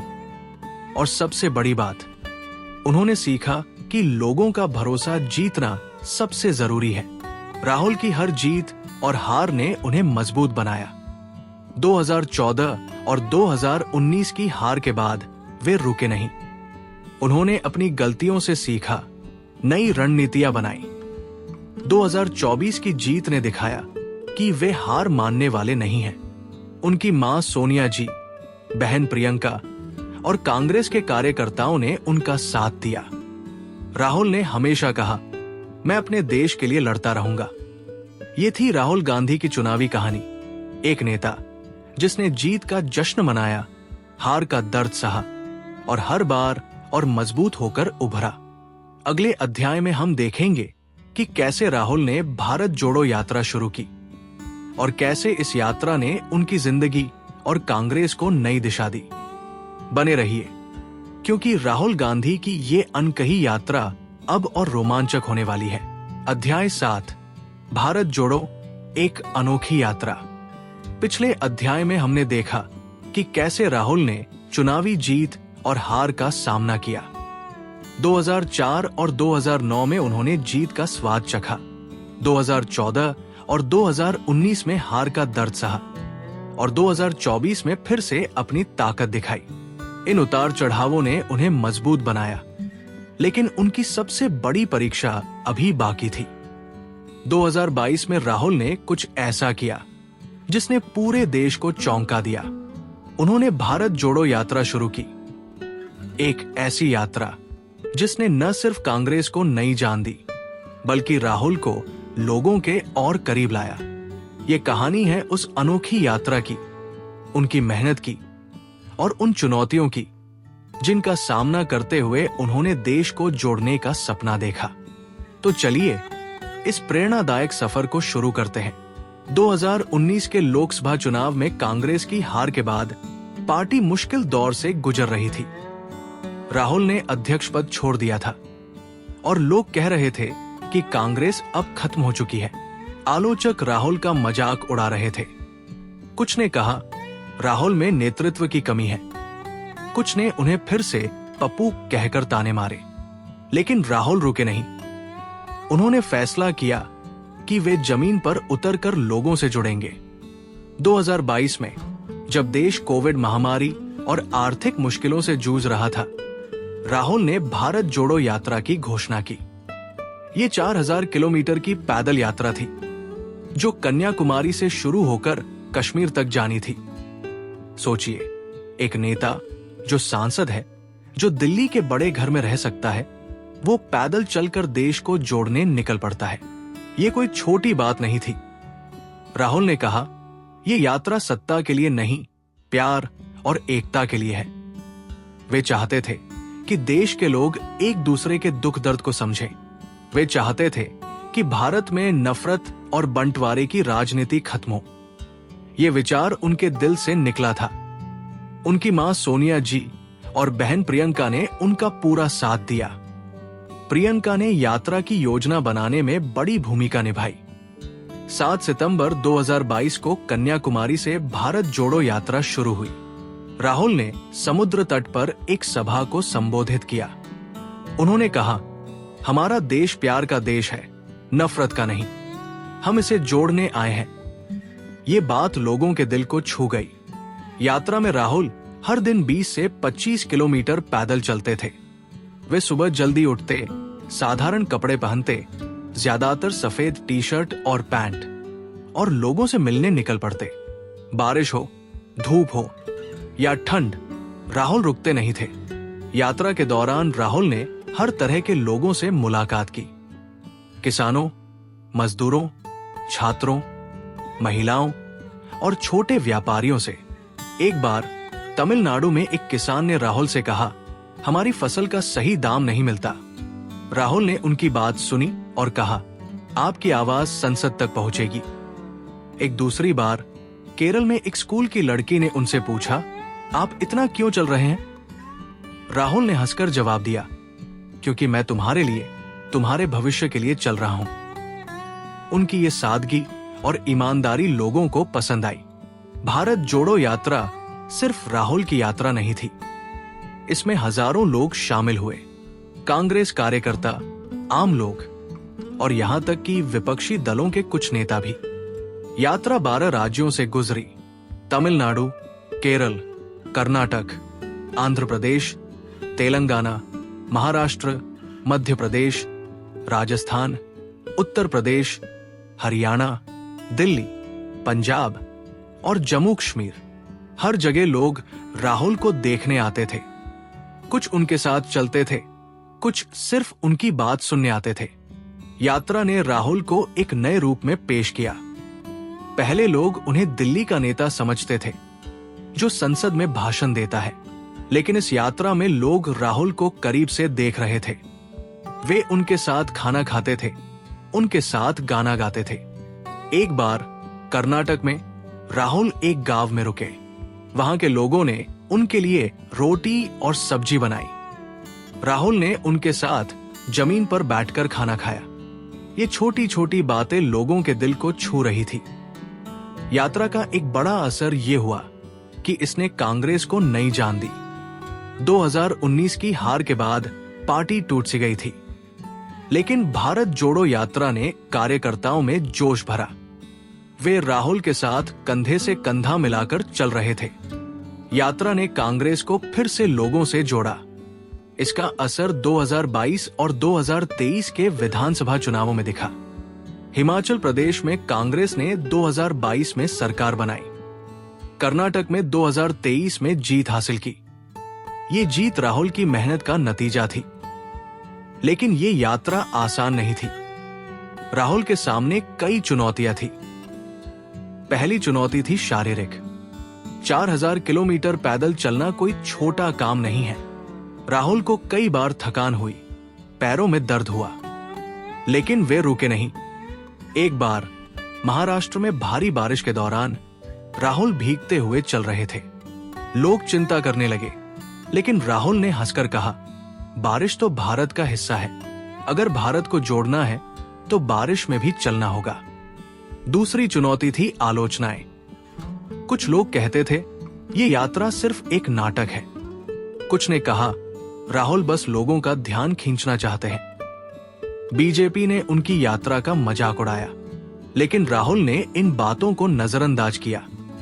उन्होंने कहा, मैं सत्ता के लिए नहीं, प्यार के लिए चल रहा हूं। उनकी ये बात लोगों को पसंद आई। यात्रा के दौरान राहुल ने कई मुद्दों पर बात की। उन्होंने बेरोजगारी, महंगाई और सामाजिक न्याय की बात उठाई। उन्होंने कहा कि भारत में नफरत फैलाने वाली ताकतों को रोकना होगा। एक बार राजस्थान में उन्होंने एक सभा में कहा, हमारा देश प्यार और भाईचारे का देश है, हमें इसे बचाना है। ये बात सोशल मीडिया पर खूब वायरल हुई। लोग उनकी सादगी और साफगोई की तारीफ करने लगे। भारत जोड़ो यात्रा ने राहुल की छवि को बदला। पहले लोग उन्हें एक ऐसे नेता के रूप में देखते थे जो संसद में भाषण देता है और दिल्ली में रहता है, लेकिन इस यात्रा में लोग उन्हें एक साधारण इंसान के रूप में देख रहे थे। वे उनके साथ चल रहे थे, उनकी बात सुन रहे थे। एक बार हरियाणा में एक मजदूर ने राहुल से कहा, आप हमारे लिए इतना क्यों कर रहे हैं? राहुल ने जवाब दिया, क्योंकि आप मेरे परिवार हैं। ये बात उस मजदूर के दिल को छू गई। यात्रा 30 जनवरी 2023 को श्रीनगर में खत्म हुई। राहुल ने लाल चौक पर तिरंगा फहराया। ये एक भावुक पल था। लोग चिल्ला रहे थे, भारत जोड़ो। राहुल ने कहा, ये यात्रा खत्म नहीं हुई है, ये एक शुरुआत है। उनकी ये बात सही थी। भारत जोड़ो यात्रा ने कांग्रेस को नई ताकत दी। इसने राहुल को लोगों के और करीब लाया, लेकिन आलोचनाएं भी थी। कुछ लोगों ने कहा कि यात्रा का कोई ठोस नतीजा नहीं निकला। कुछ ने कहा कि यह सिर्फ एक प्रचार का तरीका था, लेकिन राहुल ने इन बातों को दिल पर नहीं लिया। उन्होंने कहा, मैंने लोगों से प्यार और विश्वास जीता है, यही मेरी सबसे बड़ी जीत है। भारत जोड़ो यात्रा ने राहुल को एक नए रूप में पेश किया। वे अब सिर्फ गांधी परिवार के वारिस नहीं थे, वे एक ऐसे नेता थे जो लोगों के लिए सड़कों पर उतर सकता था। इस यात्रा ने कांग्रेस को 2024 के लोकसभा चुनाव के लिए तैयार किया। इसने दिखाया कि राहुल हार मानने वाले नहीं हैं। उनकी मां सोनिया जी और बहन प्रियंका ने उनकी तारीफ की। सोनिया जी ने कहा, राहुल ने दिखाया कि सच्चाई और मेहनत से कुछ भी मुमकिन है। ये थी राहुल गांधी की भारत जोड़ो यात्रा की कहानी। एक नेता जिसने 4000 किलोमीटर पैदल चलकर देश को जोड़ने का सपना देखा। इस यात्रा ने उनकी जिंदगी को नई दिशा दी। अगले अध्याय में हम देखेंगे कि कैसे राहुल ने भारत जोड़ो न्याय यात्रा शुरू की और कैसे उन्होंने सामाजिक न्याय की लड़ाई को और मजबूत किया। बने रहिए, क्योंकि राहुल गांधी की ये अनकही यात्रा अब और रोमांचक होने वाली है। अध्याय 8, न्याय की राह। पिछले अध्याय में हमने देखा कि कैसे राहुल ने भारत जोड़ो यात्रा के जरिए देश को एकता का संदेश दिया। 4000 किलोमीटर की उस पैदल यात्रा ने कांग्रेस को नई जान दी और राहुल को लोगों के करीब लाया। लेकिन राहुल यही नहीं रुके। उन्होंने एक और बड़ा कदम उठाया, भारत जोड़ो न्याय यात्रा। ये कहानी है उनके उस जुनून की जो सामाजिक न्याय के लिए था। ये कहानी है उनकी मेहनत की, चुनौतियों की और उस सपने की जिसमें हर भारतीय को बराबरी और सम्मान मिले।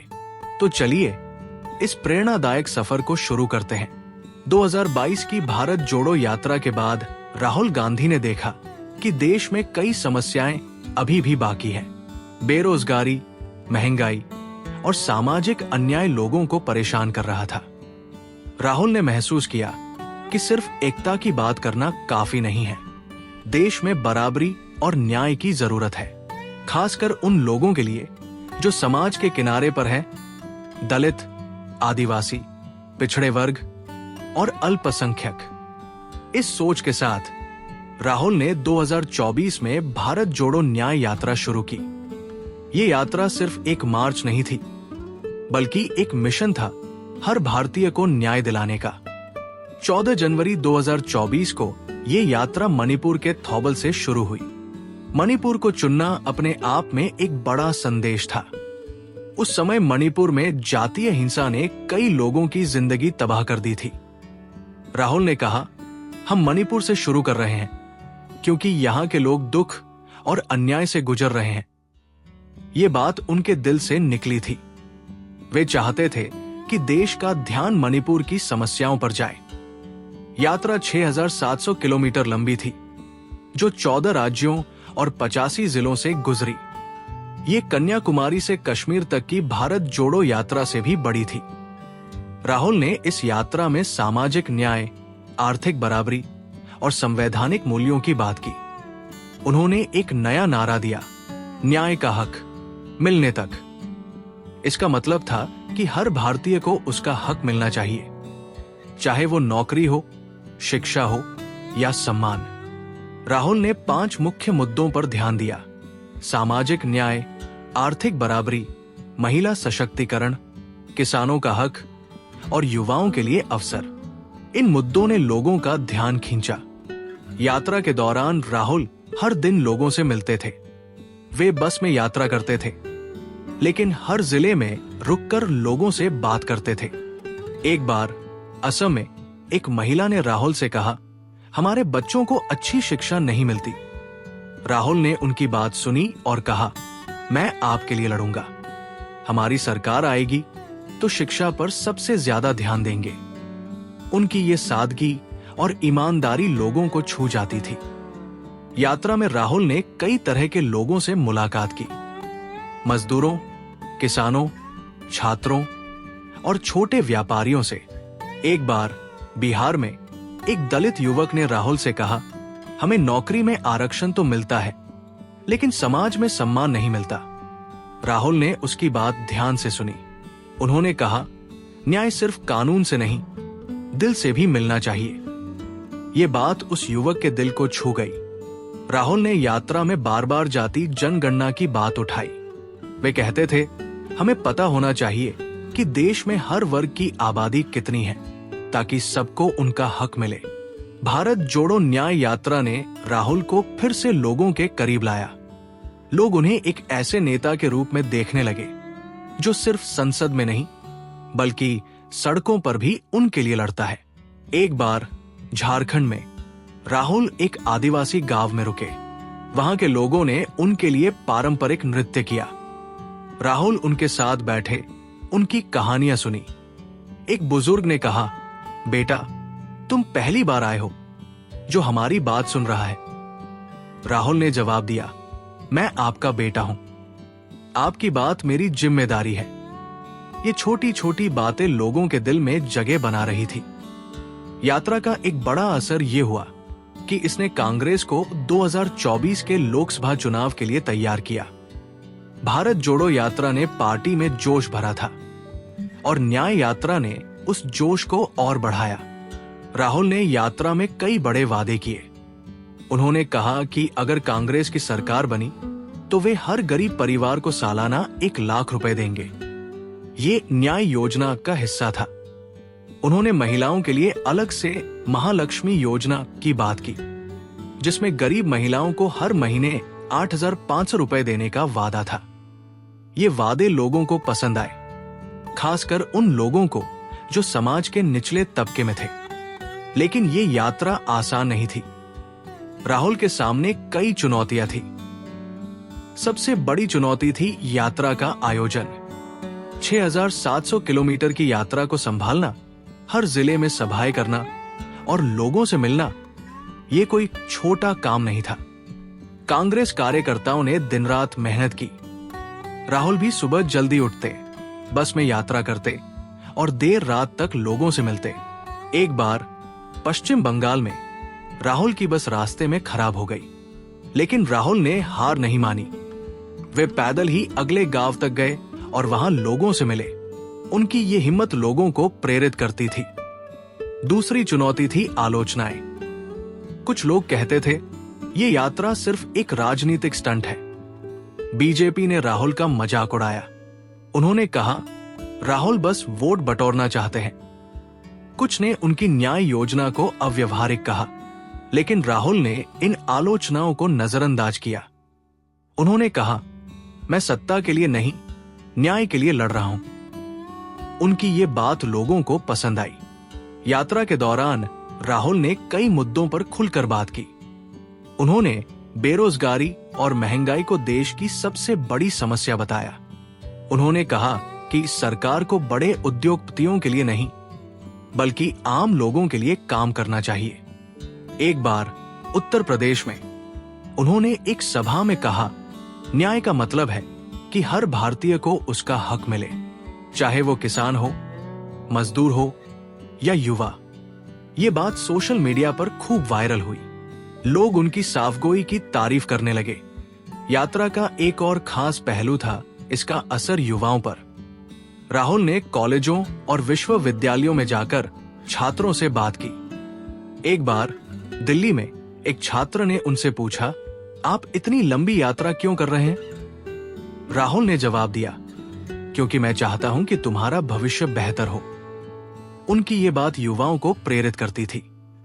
कई युवा यात्रा में शामिल हुए। वे राहुल के साथ चलते थे, नारे लगाते थे। भारत जोड़ो न्याय यात्रा 20 मार्च 2024 को मुंबई में खत्म हुई।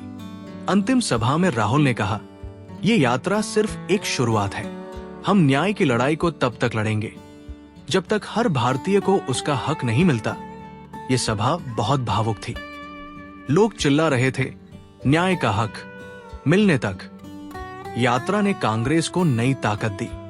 इसका असर 2024 के लोकसभा चुनाव में दिखा, जब कांग्रेस ने 99 सीटें जीती। ये 2019 की तुलना में दोगुनी थी। लेकिन कुछ आलोचकों ने कहा कि यात्रा का कोई ठोस नतीजा नहीं निकला। कुछ ने कहा कि ये सिर्फ एक प्रचार का तरीका था। लेकिन राहुल ने इन बातों को दिल पर नहीं लिया। उन्होंने कहा मैंने लोगों का भरोसा जीता है, यही मेरी सबसे बड़ी जीत है। उनकी मां सोनिया जी और बहन प्रियंका ने उनकी तारीफ की। प्रियंका ने कहा राहुल ने दिखाया कि सच्चाई और मेहनत से कुछ भी मुमकिन है। भारत जोड़ो न्याय यात्रा ने राहुल की छवि को और मजबूत किया। वे अब सिर्फ एक सांसद नहीं थे, वे एक ऐसे नेता थे जो सड़कों पर उतरकर लोगों के लिए लड़ता था। इस यात्रा ने उन्हें सामाजिक न्याय का चेहरा बनाया। लोग उन्हें एक ऐसे इंसान के रूप में देखने लगे जो उनके दुख दर्द को समझता है। ये थी राहुल गांधी की भारत जोड़ो न्याय यात्रा की कहानी। एक नेता जिसने न्याय के लिए 6,700 किलोमीटर का सफर तय किया। इस यात्रा ने उनकी जिंदगी को नई दिशा दी और कांग्रेस को नया जोश दिया। अगले अध्याय में हम देखेंगे कि कैसे राहुल ने विवादों का सामना किया और कैसे उन्होंने आलोचनाओं के बावजूद अपनी राह बनाई। बने रहिए, क्योंकि राहुल गांधी की ये अनकही यात्रा अब और रोमांचक होने वाली है। अध्याय 9, विवादों का तूफान। पिछले अध्याय में हमने देखा कि कैसे राहुल ने भारत जोड़ो न्याय यात्रा के जरिए सामाजिक न्याय और बराबरी की बात को देश भर में पहुंचाया। उनकी मेहनत ने कांग्रेस को नई ताकत दी और उन्हें लोगों के करीब लाया। लेकिन राहुल की जिंदगी सिर्फ जीत और मेहनत की कहानी नहीं है, ये विवादों और आलोचनाओं की कहानी भी है। राजनीति में कोई भी बड़ा नेता विवादों से नहीं बच सकता और राहुल भी इससे अछूते नहीं रहे। ये कहानी है उन तूफानों की जिनका सामना राहुल ने किया और कैसे उन्होंने इन मुश्किलों से हिम्मत और सबक लिया। तो चलिए इस रोमांचक और भावनात्मक सफर को शुरू करते हैं। राहुल गांधी की राजनीति में शुरुआत से ही विवाद उनके साथ रहे। 2004 में जब वे अमेठी से सांसद बने तो लोग उनकी तारीफ करने के साथ साथ आलोचना भी करने लगे। सबसे बड़ा विवाद था उनके परिवार का नाम। लोग कहते थे राहुल गांधी तो सिर्फ नेहरू गांधी परिवार की वजह से सांसद बने। उन्हें वंशवादी कहा गया, यानी ऐसा नेता जो सिर्फ अपने परिवार की विरासत के कारण आगे आया। ये आलोचना राहुल के लिए नई नहीं थी। उनके दादा दादी और पिता भी इस तरह की बातें सुन चुके थे, लेकिन राहुल के लिए ये चुभने वाली थी। वे चाहते थे कि लोग उनके काम को देखें, न कि सिर्फ उनका सरनेम। एक बार 2007 में राहुल ने उत्तर प्रदेश में एक रैली में कुछ ऐसा कहा जिसने विवाद खड़ा कर दिया। उन्होंने कहा कि उनकी दादी इंदिरा गांधी ने बांग्लादेश की आजादी में मदद की थी। ये बात सही थी, लेकिन विपक्ष ने इसे गलत तरीके से पेश किया। उन्होंने कहा कि राहुल अपने परिवार की तारीफ कर रहे हैं। ये छोटा सा बयान सोशल मीडिया और अखबारों में बड़ा विवाद बन गया। राहुल को समझ आया कि राजनीति में हर शब्द का मतलब होता है। उन्होंने इस गलती से सीखा और आगे सावधानी बरतने की कोशिश की। लेकिन विवाद यही नहीं रुके। 2013 में जब राहुल कांग्रेस के उपाध्यक्ष थे, एक और बड़ा विवाद हुआ। उस समय यूपीए सरकार ने एक अध्यादेश लाने की कोशिश की थी, जिसमें दोषी ठहराए गए नेताओं को सजा से कुछ राहत देने की बात थी। राहुल ने इस अध्यादेश को खुलकर गलत बताया। एक प्रेस कॉन्फ्रेंस में उन्होंने कहा, ये अध्यादेश बकवास है, इसे फाड़कर फेंक देना चाहिए। उनकी ये बात कांग्रेस के लिए ही मुश्किल बन गई। कुछ लोगों ने उनकी तारीफ की क्योंकि उन्होंने सच्चाई की बात की, लेकिन कुछ ने कहा कि राहुल ने अपनी ही सरकार को नीचा दिखाया। ये विवाद इतना बड़ा हो गया कि अध्यादेश को वापस लेना पड़ा। राहुल की ईमानदारी की तारीफ हुई, लेकिन उनकी पार्टी के कुछ नेताओं को ये पसंद नहीं आया। 2014 और 2019 के लोकसभा चुनावों में कांग्रेस की हार ने भी राहुल को विवादों में घेरा। 2014 में कांग्रेस को सिर्फ 44 सीटें मिली और 2019 में 52। दोनों बार राहुल पर सवाल उठे। लोग कहने लगे राहुल में नेतृत्व की कमी है। कुछ ने उन्हें पप्पू कहकर मजाक उड़ाया। ये ताना सोशल मीडिया पर इतना वायरल हुआ कि राहुल की छवि पर असर पड़ा। कुछ लोग कहते थे राहुल गंभीर नहीं है, वे सिर्फ गांधी परिवार के नाम पर सत्ता चाहते हैं। ये आलोचनाएं राहुल के लिए दुखद थी। वे जानते थे कि उनकी मेहनत को लोग नहीं देख रहे, लेकिन उन्होंने हार नहीं मानी। 2019 में हार के बाद उन्होंने कांग्रेस अध्यक्ष पद छोड़ दिया और कहा, मैं हार की जिम्मेदारी लेता हूं। उनकी ये ईमानदारी ने कई लोगों का दिल जीता, लेकिन आलोचनाएं कम नहीं हुई। एक और बड़ा विवाद 2016 में हुआ, जब राहुल ने दिल्ली के जंतर मंतर पर एक रैली में हिस्सा लिया।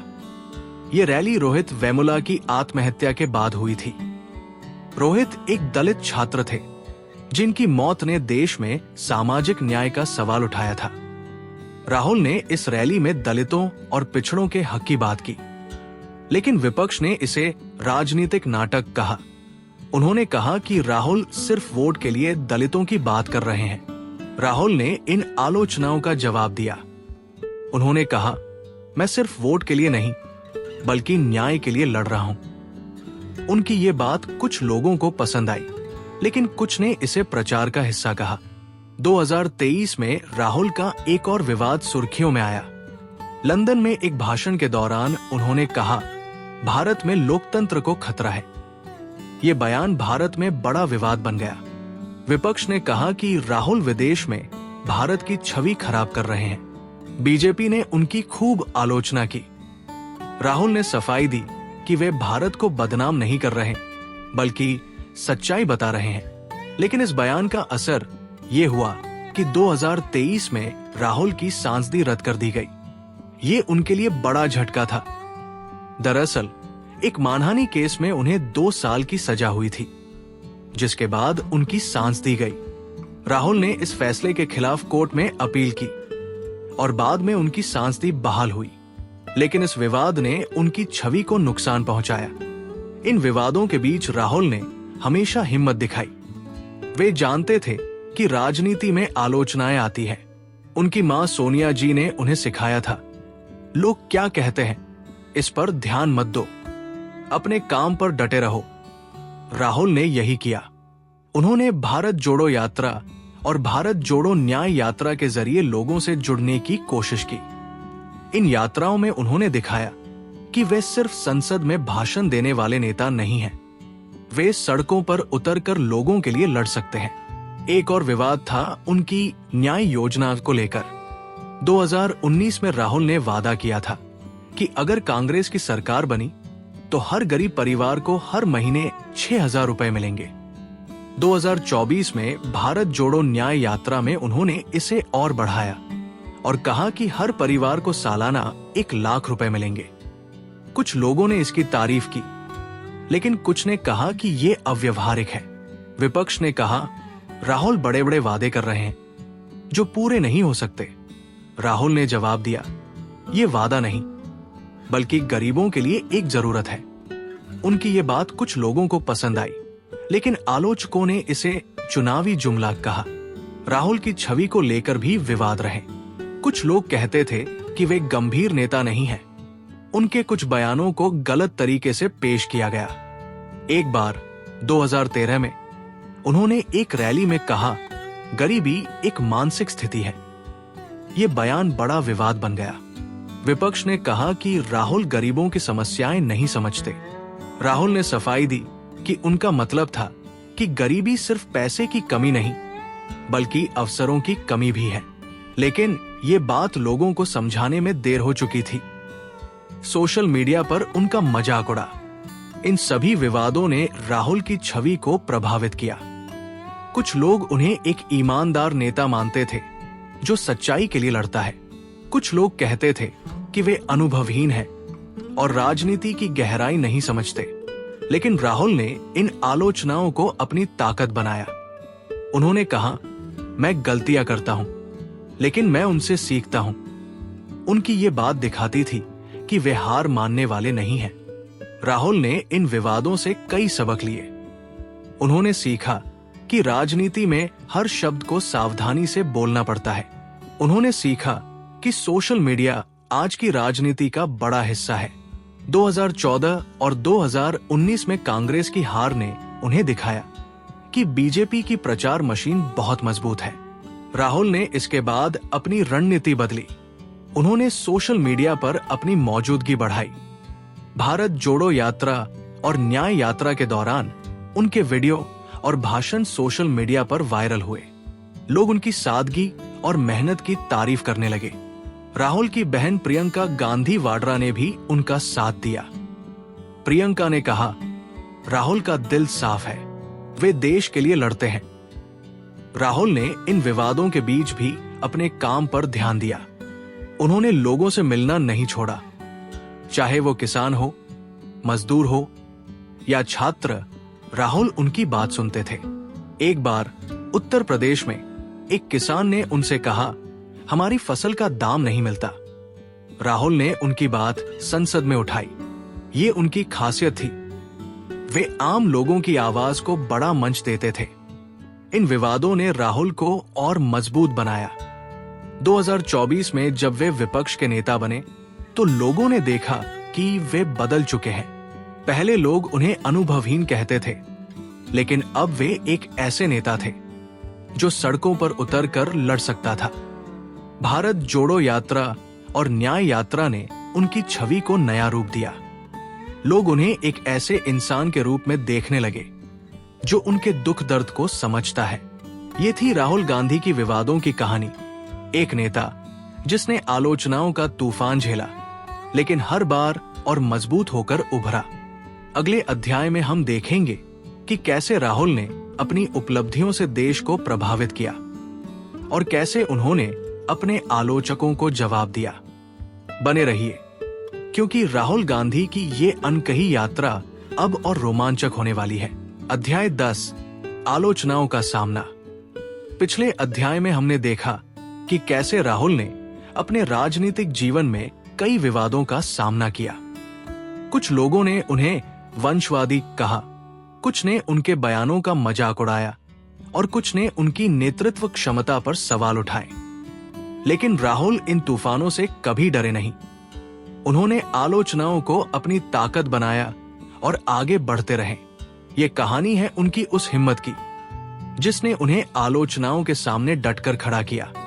ये कहानी है उनके धैर्य की, उनकी मेहनत की और उस विश्वास की जो उन्होंने कभी नहीं छोड़ा। तो चलिए इस प्रेरणादायक सफर को शुरू करते हैं। राहुल गांधी की राजनीति में शुरुआत से ही आलोचनाएं उनके साथ रही हैं। 2004 में जब वे अमेठी से पहली बार सांसद बने तो लोगों ने कहा राहुल को ये मौका सिर्फ उनके परिवार की वजह से मिला। वंशवाद का ताना उनके लिए नया नहीं था। उनके दादा दादी, पिता और मां भी इस आलोचना का सामना कर चुके थे। लेकिन राहुल के लिए ये बात चुभने वाली थी। वे चाहते थे कि लोग उनके काम को देखें, न कि सिर्फ उनका सरनेम। एक बार 2007 में उत्तर प्रदेश की एक रैली में राहुल ने कहा, मैं अपने परिवार की विरासत को गर्व से लेता हूं, लेकिन मैं अपनी मेहनत से अपनी पहचान बनाऊंगा। ये बात उनके दिल से निकली थी, लेकिन आलोचकों ने इसे नजरअंदाज कर दिया। सबसे बड़ी आलोचना जो राहुल को झेलनी पड़ी वो थी उनकी नेतृत्व क्षमता पर सवाल। 2014 और 2019 के लोकसभा चुनावों में कांग्रेस की हार के बाद लोग कहने लगे राहुल में नेतृत्व की कमी है। सोशल मीडिया पर उनका मजाक उड़ा, पप्पू जैसे ताने वायरल हो गए। ये शब्द इतना मशहूर हो गया कि लोग राहुल को इस नाम से पुकारने लगे। ये उनके लिए बहुत दुखद था। सोचिए, एक इंसान जो दिन रात देश के लिए मेहनत कर रहा हो, उसे इस तरह की बातें सुननी पड़े। लेकिन राहुल ने इन तानों को दिल पर नहीं लिया। उन्होंने कहा, लोग जो कहें कहने दो, मैं अपने काम पर ध्यान दूंगा। 2013 में एक और घटना ने राहुल को आलोचनाओं के केंद्र में ला दिया। उस समय यूपीए सरकार ने एक अध्यादेश लाने की कोशिश की थी जिसमें दोषी ठहराए गए नेताओं को सजा से कुछ राहत देने की बात थी। राहुल ने इसे खुलकर गलत बताया। एक प्रेस कॉन्फ्रेंस में उन्होंने कहा, यह अध्यादेश बकवास है, इसे फाड़कर फेंक देना चाहिए। उनकी ये साफगोई कुछ लोगों को पसंद आई, लेकिन कांग्रेस के कई बड़े नेताओं को ये बात बुरी लगी। उन्होंने कहा कि राहुल ने अपनी ही सरकार को नीचा दिखाया। विपक्ष ने भी इस मौके का फायदा उठाया और राहुल की आलोचना की, लेकिन राहुल ने अपनी बात पर डटकर जवाब दिया। उन्होंने कहा, मैंने वही कहा जो मुझे सही लगा। इस घटना ने दिखाया कि राहुल सच्चाई के लिए अपनी पार्टी से भी टकरा सकते हैं। 2019 में अमेठी से हारने के बाद राहुल की आलोचना और बढ़ गई। अमेठी उनके परिवार का गढ़ था। वहां हारना उनके लिए एक बड़ा झटका था। लोग कहने लगे, राहुल अपने गढ़ को भी नहीं बचा पाए। कुछ ने कहा कि वे एक गंभीर नेता नहीं हैं, लेकिन राहुल ने इस हार को स्वीकार किया।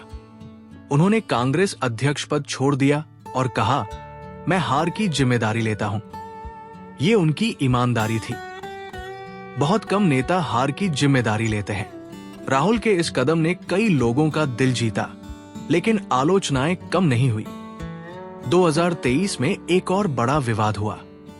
लंदन में एक भाषण के दौरान राहुल ने कहा, भारत में लोकतंत्र को खतरा है। यह बयान भारत में तूफान बन गया। बीजेपी ने कहा कि राहुल विदेश में भारत की छवि खराब कर रहे हैं।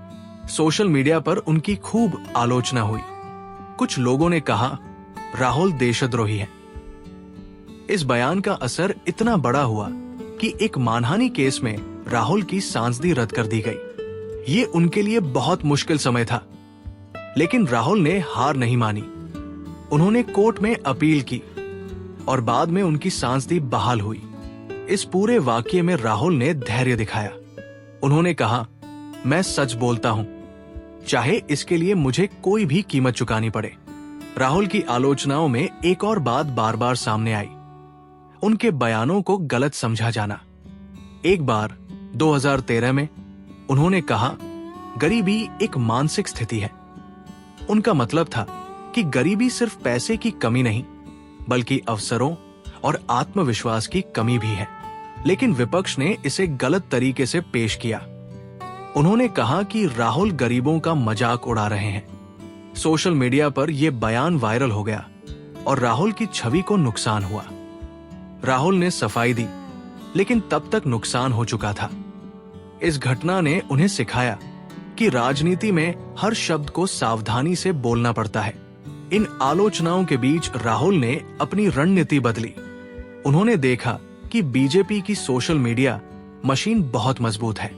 2014 और 2019 की हार ने उन्हें दिखाया कि प्रचार के इस दौर में जनता तक पहुंचना कितना जरूरी है। राहुल ने सोशल मीडिया पर अपनी मौजूदगी बढ़ाई।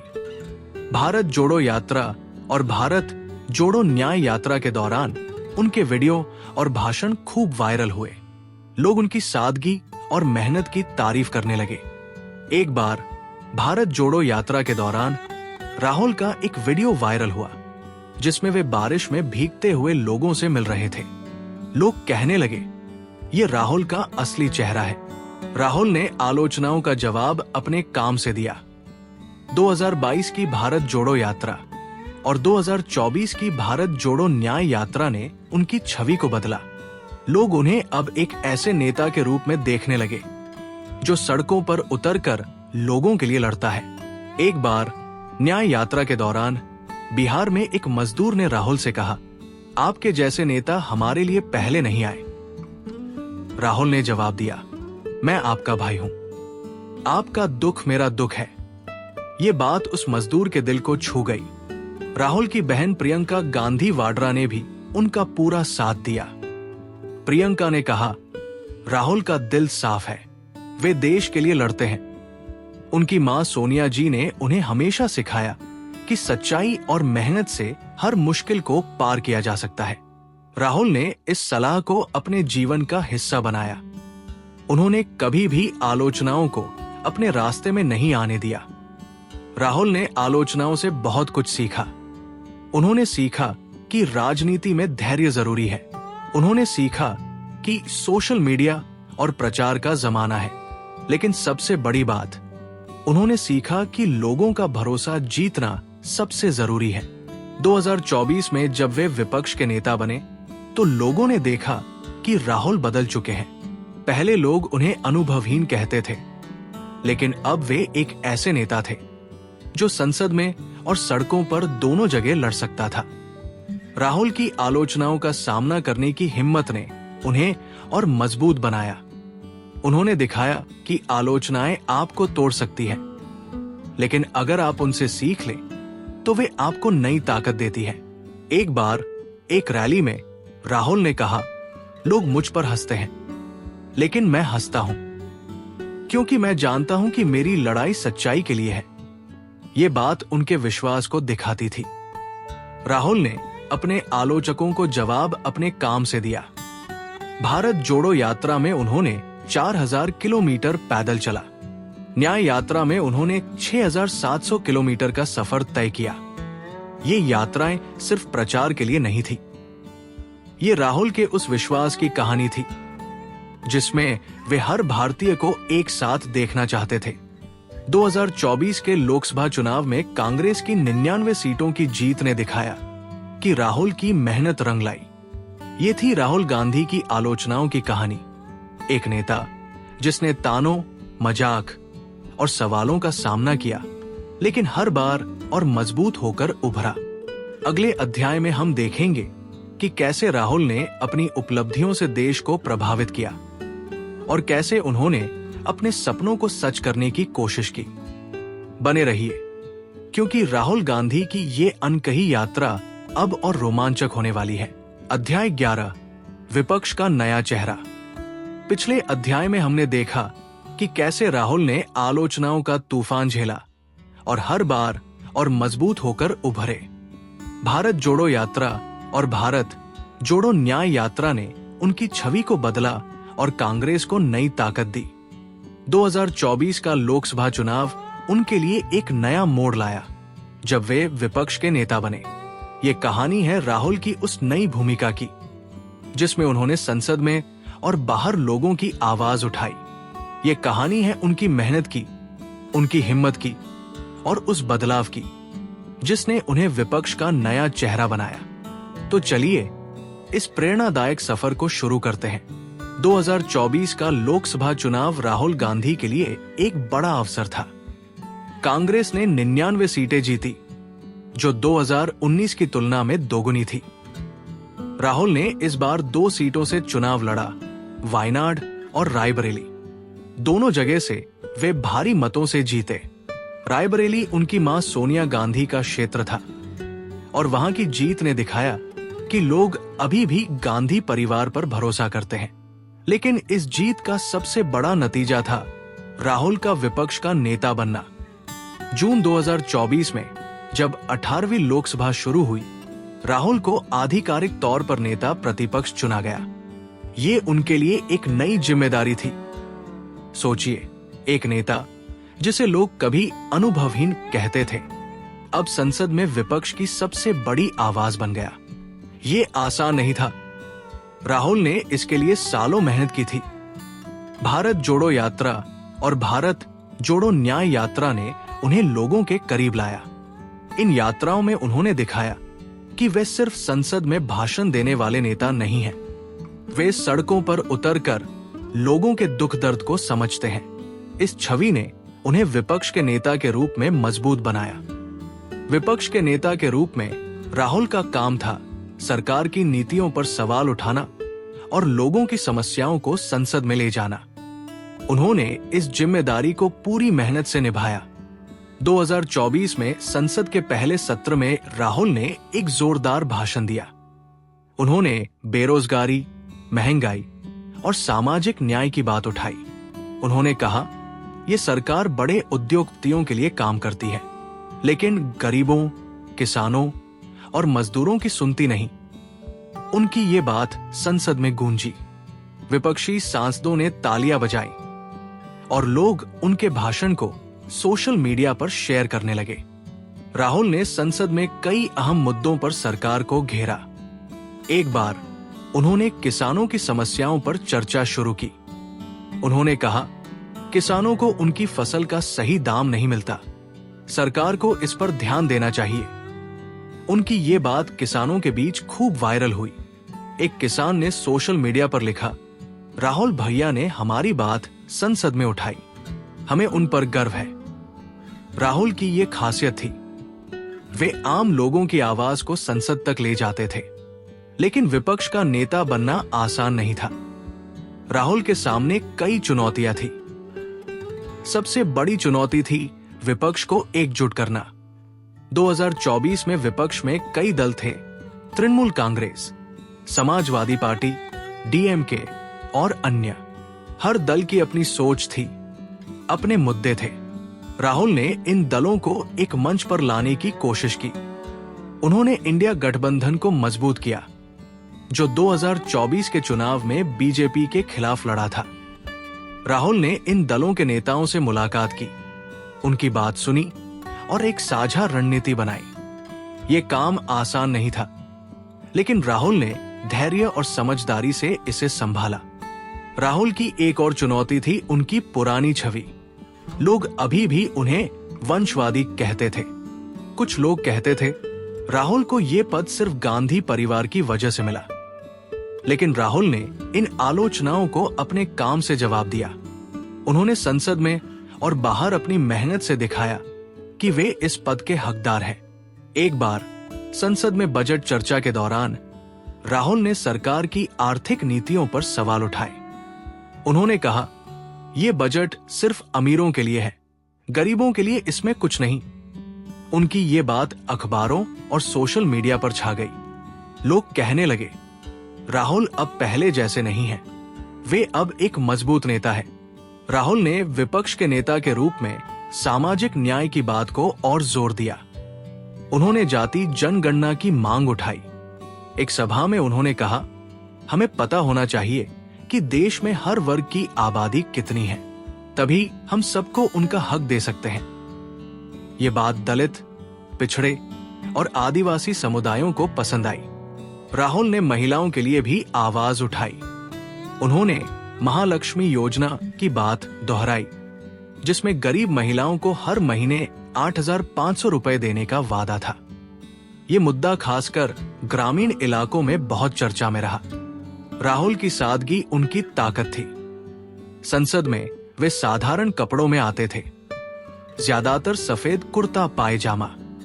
एक बार एक पत्रकार ने उनसे पूछा, आप हमेशा साधारण कपड़े क्यों पहनते हैं? राहुल ने हंसकर जवाब दिया, कपड़े नहीं, काम बोलता है। उनकी ये सादगी लोगों को छू जाती थी। भारत जोड़ो यात्रा और न्याय यात्रा की तरह संसद में भी वे आम लोगों की बात करते थे। एक बार एक सांसद ने मजाक में कहा, राहुल, आप तो हर बार गरीबों की बात करते हैं। राहुल ने जवाब दिया, हाँ, क्योंकि गरीब इस देश का दिल है। लेकिन राहुल का ये सफर बिना आलोचनाओं के नहीं था। कुछ लोग कहते थे कि वे बहुत आदर्शवादी हैं। कुछ ने कहा कि उनकी मांगे, जैसे जाति जनगणना या महालक्ष्मी योजना, अव्यवहारिक है। बीजेपी ने उनकी आलोचना की और कहा, राहुल सिर्फ सरकार को बदनाम करना चाहते हैं। लेकिन राहुल ने इन बातों को नजरअंदाज किया। उन्होंने कहा, मैं सच्चाई के लिए लड़ता हूं, चाहे लोग कुछ भी कहें। राहुल ने विपक्ष के नेता के रूप में सोशल मीडिया का भी खूब इस्तेमाल किया। पहले लोग कहते थे कि राहुल सोशल मीडिया में कमजोर है, लेकिन 2024 तक उनकी टीम ने इस मोर्चे पर कमाल कर दिखाया। उनके भाषण, सभाएं और लोगों से मुलाकात के वीडियो सोशल मीडिया पर वायरल होते थे। एक बार संसद में उनके एक भाषण का वीडियो इतना वायरल हुआ कि लाखों लोगों ने उसे देखा। लोग ट्वीट करने लगे, राहुल अब पहले जैसे नहीं हैं, वे अब एक सशक्त नेता है। राहुल की बहन प्रियंका गांधी वाड्रा ने उनकी इस नई भूमिका में पूरा साथ दिया। प्रियंका ने कहा, राहुल का दिल साफ है, वे देश के लिए लड़ते हैं। उनकी मां सोनिया जी ने भी उनकी तारीफ की। उन्होंने कहा, राहुल ने दिखाया कि मेहनत और सच्चाई से कुछ भी मुमकिन है। राहुल ने अपने परिवार के समर्थन और अपनी मेहनत से विपक्ष के नेता के रूप में अपनी जगह बनाई। राहुल ने संसद में कई अहम मुद्दों पर सरकार को घेरा। उन्होंने बेरोजगारी, शिक्षा और स्वास्थ्य सेवाओं पर सवाल उठाए। एक बार उन्होंने कोविड महामारी के बाद स्वास्थ्य सेवाओं की खराब हालत पर चर्चा शुरू की। उन्होंने कहा, सरकार को अस्पतालों और डॉक्टरों पर ध्यान देना चाहिए। उनकी ये बात स्वास्थ्य कार्यकर्ताओं के बीच खूब चर्चा में रही। राहुल ने आदिवासी और दलित समुदायों के लिए भी आवाज उठाई। उन्होंने कहा, इन समुदायों को उनका हक मिलना चाहिए। विपक्ष के नेता के रूप में राहुल ने दिखाया कि वे सिर्फ आलोचना नहीं करते, बल्कि रचनात्मक सुझाव भी देते हैं। एक बार संसद में शिक्षा पर चर्चा के दौरान उन्होंने कहा, हमें स्कूलों और कॉलेजों में और निवेश करना चाहिए। युवा इस देश का भविष्य है। उनकी ये बात शिक्षकों और छात्रों को पसंद आई। राहुल का ये नया चेहरा 2024 में लोगों को दिखा। पहले लोग उन्हें अनुभवहीन कहते थे, लेकिन अब वे एक ऐसे नेता थे जो संसद में और सड़कों पर दोनों जगह लोगों की बात उठा सकता था। भारत जोड़ो यात्रा और न्याय यात्रा ने उनकी छवि को बदला था। अब विपक्ष के नेता के रूप में उन्होंने दिखाया कि वे सरकार को चुनौती दे सकते हैं। ये थी राहुल गांधी की कहानी, एक नेता जिसने विपक्ष का नया चेहरा बनकर लोगों की आवाज उठाई। अगले अध्याय में हम देखेंगे कि कैसे राहुल की उपलब्धियों और उनकी विरासत ने देश को प्रभावित किया और उनका भविष्य क्या हो सकता है। बने रहिए, क्योंकि राहुल गांधी की ये अनकही यात्रा अब और रोमांचक होने वाली है। अध्याय 12, आगे की राह, भविष्य की उम्मीदें। राहुल गांधी की कहानी अब अपने अंतिम पड़ाव पर है, लेकिन ये अंत नहीं, बल्कि एक नई शुरुआत की कहानी है। पिछले अध्यायों में हमने देखा कि कैसे राहुल ने बचपन के दुखों, पढ़ाई की चुनौतियों और राजनीति के उतार चढ़ावों का सामना किया। उन्होंने भारत जोड़ो यात्रा और भारत जोड़ो न्याय यात्रा के जरिए देश को एकता और न्याय का संदेश दिया। 2024 में वे विपक्ष के नेता बने और संसद में लोगों की आवाज बुलंद की। अब समय है ये देखने का कि राहुल गांधी की विरासत क्या है और उनके भविष्य से देश को क्या उम्मीदें हैं। ये कहानी है उनके सपनों की, उनकी मेहनत की और उस उम्मीद की जो भारत के लोग उनसे जोड़ते हैं। तो चलिए इस प्रेरणादायक सफर को पूरा करते हैं। राहुल गांधी की जिंदगी एक ऐसी किताब की तरह है जिसमें हर अध्याय नई सीख और नई चुनौतियां लाया। उनके दादा दादी और पिता की तरह राहुल ने भी देश की सेवा को अपनी जिंदगी का मकसद बनाया, लेकिन उनकी राह दूसरों से अलग थी।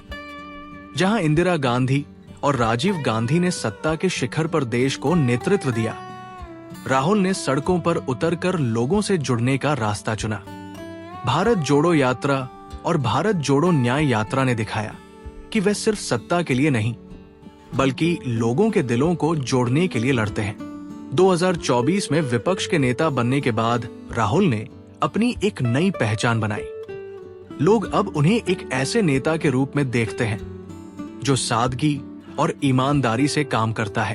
उनकी सफेद टी शर्ट और कुर्ता पायजामा उनकी सादगी का प्रतीक बन गया। एक बार एक रैली में एक युवा ने राहुल से पूछा, आप हमेशा इतने साधारण कपड़े क्यों पहनते हैं? राहुल ने हंसकर जवाब दिया, क्योंकि मैं आपके जैसा बनना चाहता हूं। ये बात लोगों के दिल को छू गई। राहुल की ये सादगी उनकी सबसे बड़ी ताकत है। राहुल की विरासत सिर्फ उनके परिवार की नहीं है, ये उनकी मेहनत, उनके विचार और उनके जुनून की विरासत है। उन्होंने यूथ कांग्रेस और एनएसवाई को नई जान दी। उन्होंने लाखों युवाओं को राजनीति से जोड़ा। भारत जोड़ो यात्रा ने देश को एकता का संदेश दिया और भारत जोड़ो न्याय यात्रा ने सामाजिक न्याय की बात को हर कोने तक पहुंचाया। इन यात्राओं ने न सिर्फ कांग्रेस को मजबूत किया बल्कि राहुल को लोगों का भरोसा जीतने में मदद की। 2024 के लोकसभा चुनाव में कांग्रेस की 99 सीटों की जीत इस बात का सबूत थी कि राहुल की मेहनत रंग ला रही है। लेकिन राहुल की कहानी यही खत्म नहीं होती। लोग उनसे और उम्मीदें रखते हैं। भारत का युवा चाहता है कि राहुल उनकी बात को और जोर शोर से उठाएं। वे चाहते हैं कि राहुल बेरोजगारी, शिक्षा और स्वास्थ्य जैसे मुद्दों पर और काम करें। एक बार दिल्ली में एक कॉलेज के छात्र ने राहुल से कहा, हम चाहते हैं कि आप हमारे लिए और लड़े। राहुल ने जवाब दिया, मैं तुम्हारा भाई हूं, तुम्हारी लड़ाई मेरी लड़ाई है। ये बात दिखाती है कि राहुल युवाओं के सपनों को समझते हैं। राहुल का भविष्य क्या होगा? ये सवाल हर उस इंसान के मन में है जो उनकी कहानी को देख रहा है। कुछ लोग कहते हैं कि राहुल एक दिन देश के प्रधानमंत्री बन सकते हैं। कुछ कहते हैं कि वे विपक्ष के नेता के रूप में ही देश को नई दिशा देंगे। लेकिन एक बात साफ है, राहुल रुकने वाले नहीं हैं। उनकी यात्राएं, उनके भाषण और उनकी मेहनत दिखाती है कि वे देश के लिए कुछ बड़ा करना चाहते हैं। राहुल की सबसे बड़ी ताकत है उनका विश्वास। वे मानते हैं कि भारत का भविष्य उसकी एकता और बराबरी में है। उन्होंने बार बार कहा है, भारत प्यार और भाईचारे का देश है, हमें इसे बचाना है। ये विचार उनके दिल से निकलता है। भारत जोड़ो न्याय यात्रा में उन्होंने न्याय योजना और महालक्ष्मी योजना की बात की। ये योजनाएं गरीबों और महिलाओं के लिए थी। अगर ये लागू होती है तो लाखों लोगों की जिंदगी बदल सकती है। लोग उम्मीद करते हैं कि राहुल इन वादों को पूरा करने के लिए और मेहनत करेंगे। लेकिन राहुल के सामने चुनौतियां भी कम नहीं हैं। विपक्ष के नेता के रूप में उन्हें कई दलों को एक साथ लाना है। इंडिया गठबंधन को मजबूत करना उनकी जिम्मेदारी है। बीजेपी की ताकतवर प्रचार मशीन और सोशल मीडिया रणनीति उनके लिए चुनौती है। कुछ लोग अभी भी उन्हें वंशवादी कहते हैं, कुछ कहते हैं कि वे बहुत आदर्शवादी हैं। लेकिन राहुल ने इन आलोचनाओं को हमेशा अपनी ताकत बनाया। उन्होंने कहा, मैं गलतियां करता हूं, लेकिन मैं उनसे सीखता हूं। ये उनकी हिम्मत दिखाता है। राहुल का भविष्य भारत के भविष्य से जुड़ा है। लोग उनसे उम्मीद करते हैं कि वे सामाजिक न्याय, बराबरी और एकता की लड़ाई को और आगे ले जाएंगे। दलित, आदिवासी और पिछड़े वर्ग के लोग चाहते हैं कि राहुल उनकी आवाज को और बुलंद करें। किसान चाहते हैं कि उनकी फसलों का सही दाम मिले। युवा चाहते हैं कि उन्हें नौकरियां और बेहतर शिक्षा मिले। राहुल ने इन सभी मुद्दों पर काम करने का वादा किया है। एक बार एक सभा में उन्होंने कहा, मेरा सपना है कि हर भारतीय को उसका हक मिले। ये सपना उनके भविष्य का रास्ता दिखाता है। राहुल की बहन प्रियंका गांधी वाड्रा और मां सोनिया जी ने हमेशा उनका साथ दिया। प्रियंका ने कहा, राहुल का दिल साफ है, वे देश के लिए जीते हैं। सोनिया जी ने उन्हें सिखाया कि सच्चाई और मेहनत से हर मुश्किल को पार किया जा सकता है। राहुल ने इस सलाह को अपने जीवन का हिस्सा बनाया।